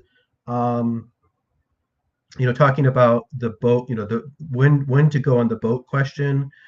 I will say I really thought about it a lot, and how to structure the game definitely was in my thinking. I do go back to the movie Jaws, and like probably 50 to 60% of the movie is on the island. In the beginning, they don't actually get into the boat till after a while. And I think I agree with Spielberg, and Alan said it too, which is that you need those early scenes to build up the characterization, to give you some stakes, to care about the characters, to see how they interact with each other and the NPCs in the island. Because once you get out on the boat, and then where we went with the alien spacecraft or the alien structure, you're not going to see a lot of other characters at that point. It's going to get claustrophobic real quick. So I don't know. I would be definitely interested in playing it, going on the boat earlier. I think if this happened to be a month where there was a fifth Sunday that we would have played with, we might have had another session either on the boat. Although you guys, when you're on the boat, you rolled really well, so you earned your 3 hold pretty quickly. It was fun, but you got it done pretty quickly. So maybe coming back to that, someone mentioned in the chat about coming back to the island and having another sort of like after the boat, back on the island, another session. That definitely could have happened. We could have, that very quick scene of you being at the work site, we could have had another session of getting back to the village, maybe trying to save, who you could save, confronting Weyland-Yutani. We definitely could have gone somewhere with that, but I'm satisfied with how it went today. What else? Can I just build on something you said, Jason, which I think because those first sessions were on the island, it really mattered when Marge got in touch and said all hell has broken loose. Mm-hmm. That gave something. I absolutely loved having to go take answer calls and like investigate. That was very like AVP. That's how it starts off in the comic, right? The cattles are going on, the old farmer's missing, kind of thing. I think the only thing is that in Jaws, right, if you're on land, you're safe. There is no threat to the island, which is why it's okay for. So I agree. I definitely loved all the start of it. Maybe just slightly less intense, or more like lighter touch for the aliens. Like they're out there. We don't know what it is, but not that there's this big threat going on, kind of thing. Yeah, I had that in mind. I was like, actually, this month and last month when I played this, you both ended up going to the Winthrop farm, and both sessions became pretty intense on the Winthrop farm with the facehuggers. And originally I was like, I just wanted this to be a quick thing, get back to do something else, not use up the whole session. But the way the mechanics and the story get going, you get caught up in it, and you got to go back and forth, and it ended up eating up, which I don't feel bad about, but it just worked out that way. And you ended up introducing more xenomorph stuff than you originally intended. So I sympathize with what you're saying there. We ended up introducing a xenomorph to the colony, in fact. Thanks, buddy. Yeah. You guys brought it right back. Payday. Yeah, big payday. There might be, in a year, I probably won't contact you again. Very likely there will be a sequel. I'll say that much. What happens with me is I play and I don't think about it for a while, and then start to get ideas. It takes several months, and then I start writing things down. It takes several months, and then I contact you, and more than likely there will be a sequel. And I am thinking even before today, but even more so after today's session, it might be more of Aliens rather than Alien, where we might have more of a Marines, like firepower, multiple creatures, really raise the intensity level, and that way we might see that for the first time, because now I played with Will and Alan 4 times Alien games, and I played now with Daniel twice, and we've done Mercs, and we've done Colonists, and we've done Space Truckers, but we haven't done Marines yet. So we might see some of that kind of part of the Alien universe going forward, if that sounds interesting to you guys. On that note, I think we've said enough. If you have any other thoughts, feel free to contact me on the Slack. It's been a great time. I think even probably of those games, like I said, with Alan and Will 4, and now twice with Daniel, this is probably the best one in my opinion. They've all been fun. They've all been good, but this one really clicked all the right boxes for me, and everyone did great. It's always a fun time to be with you guys. So I appreciate it. And bye-bye. See you guys. Great time. Thanks, everyone. See you now. See ya. Bye-bye. Great time. Bye-bye.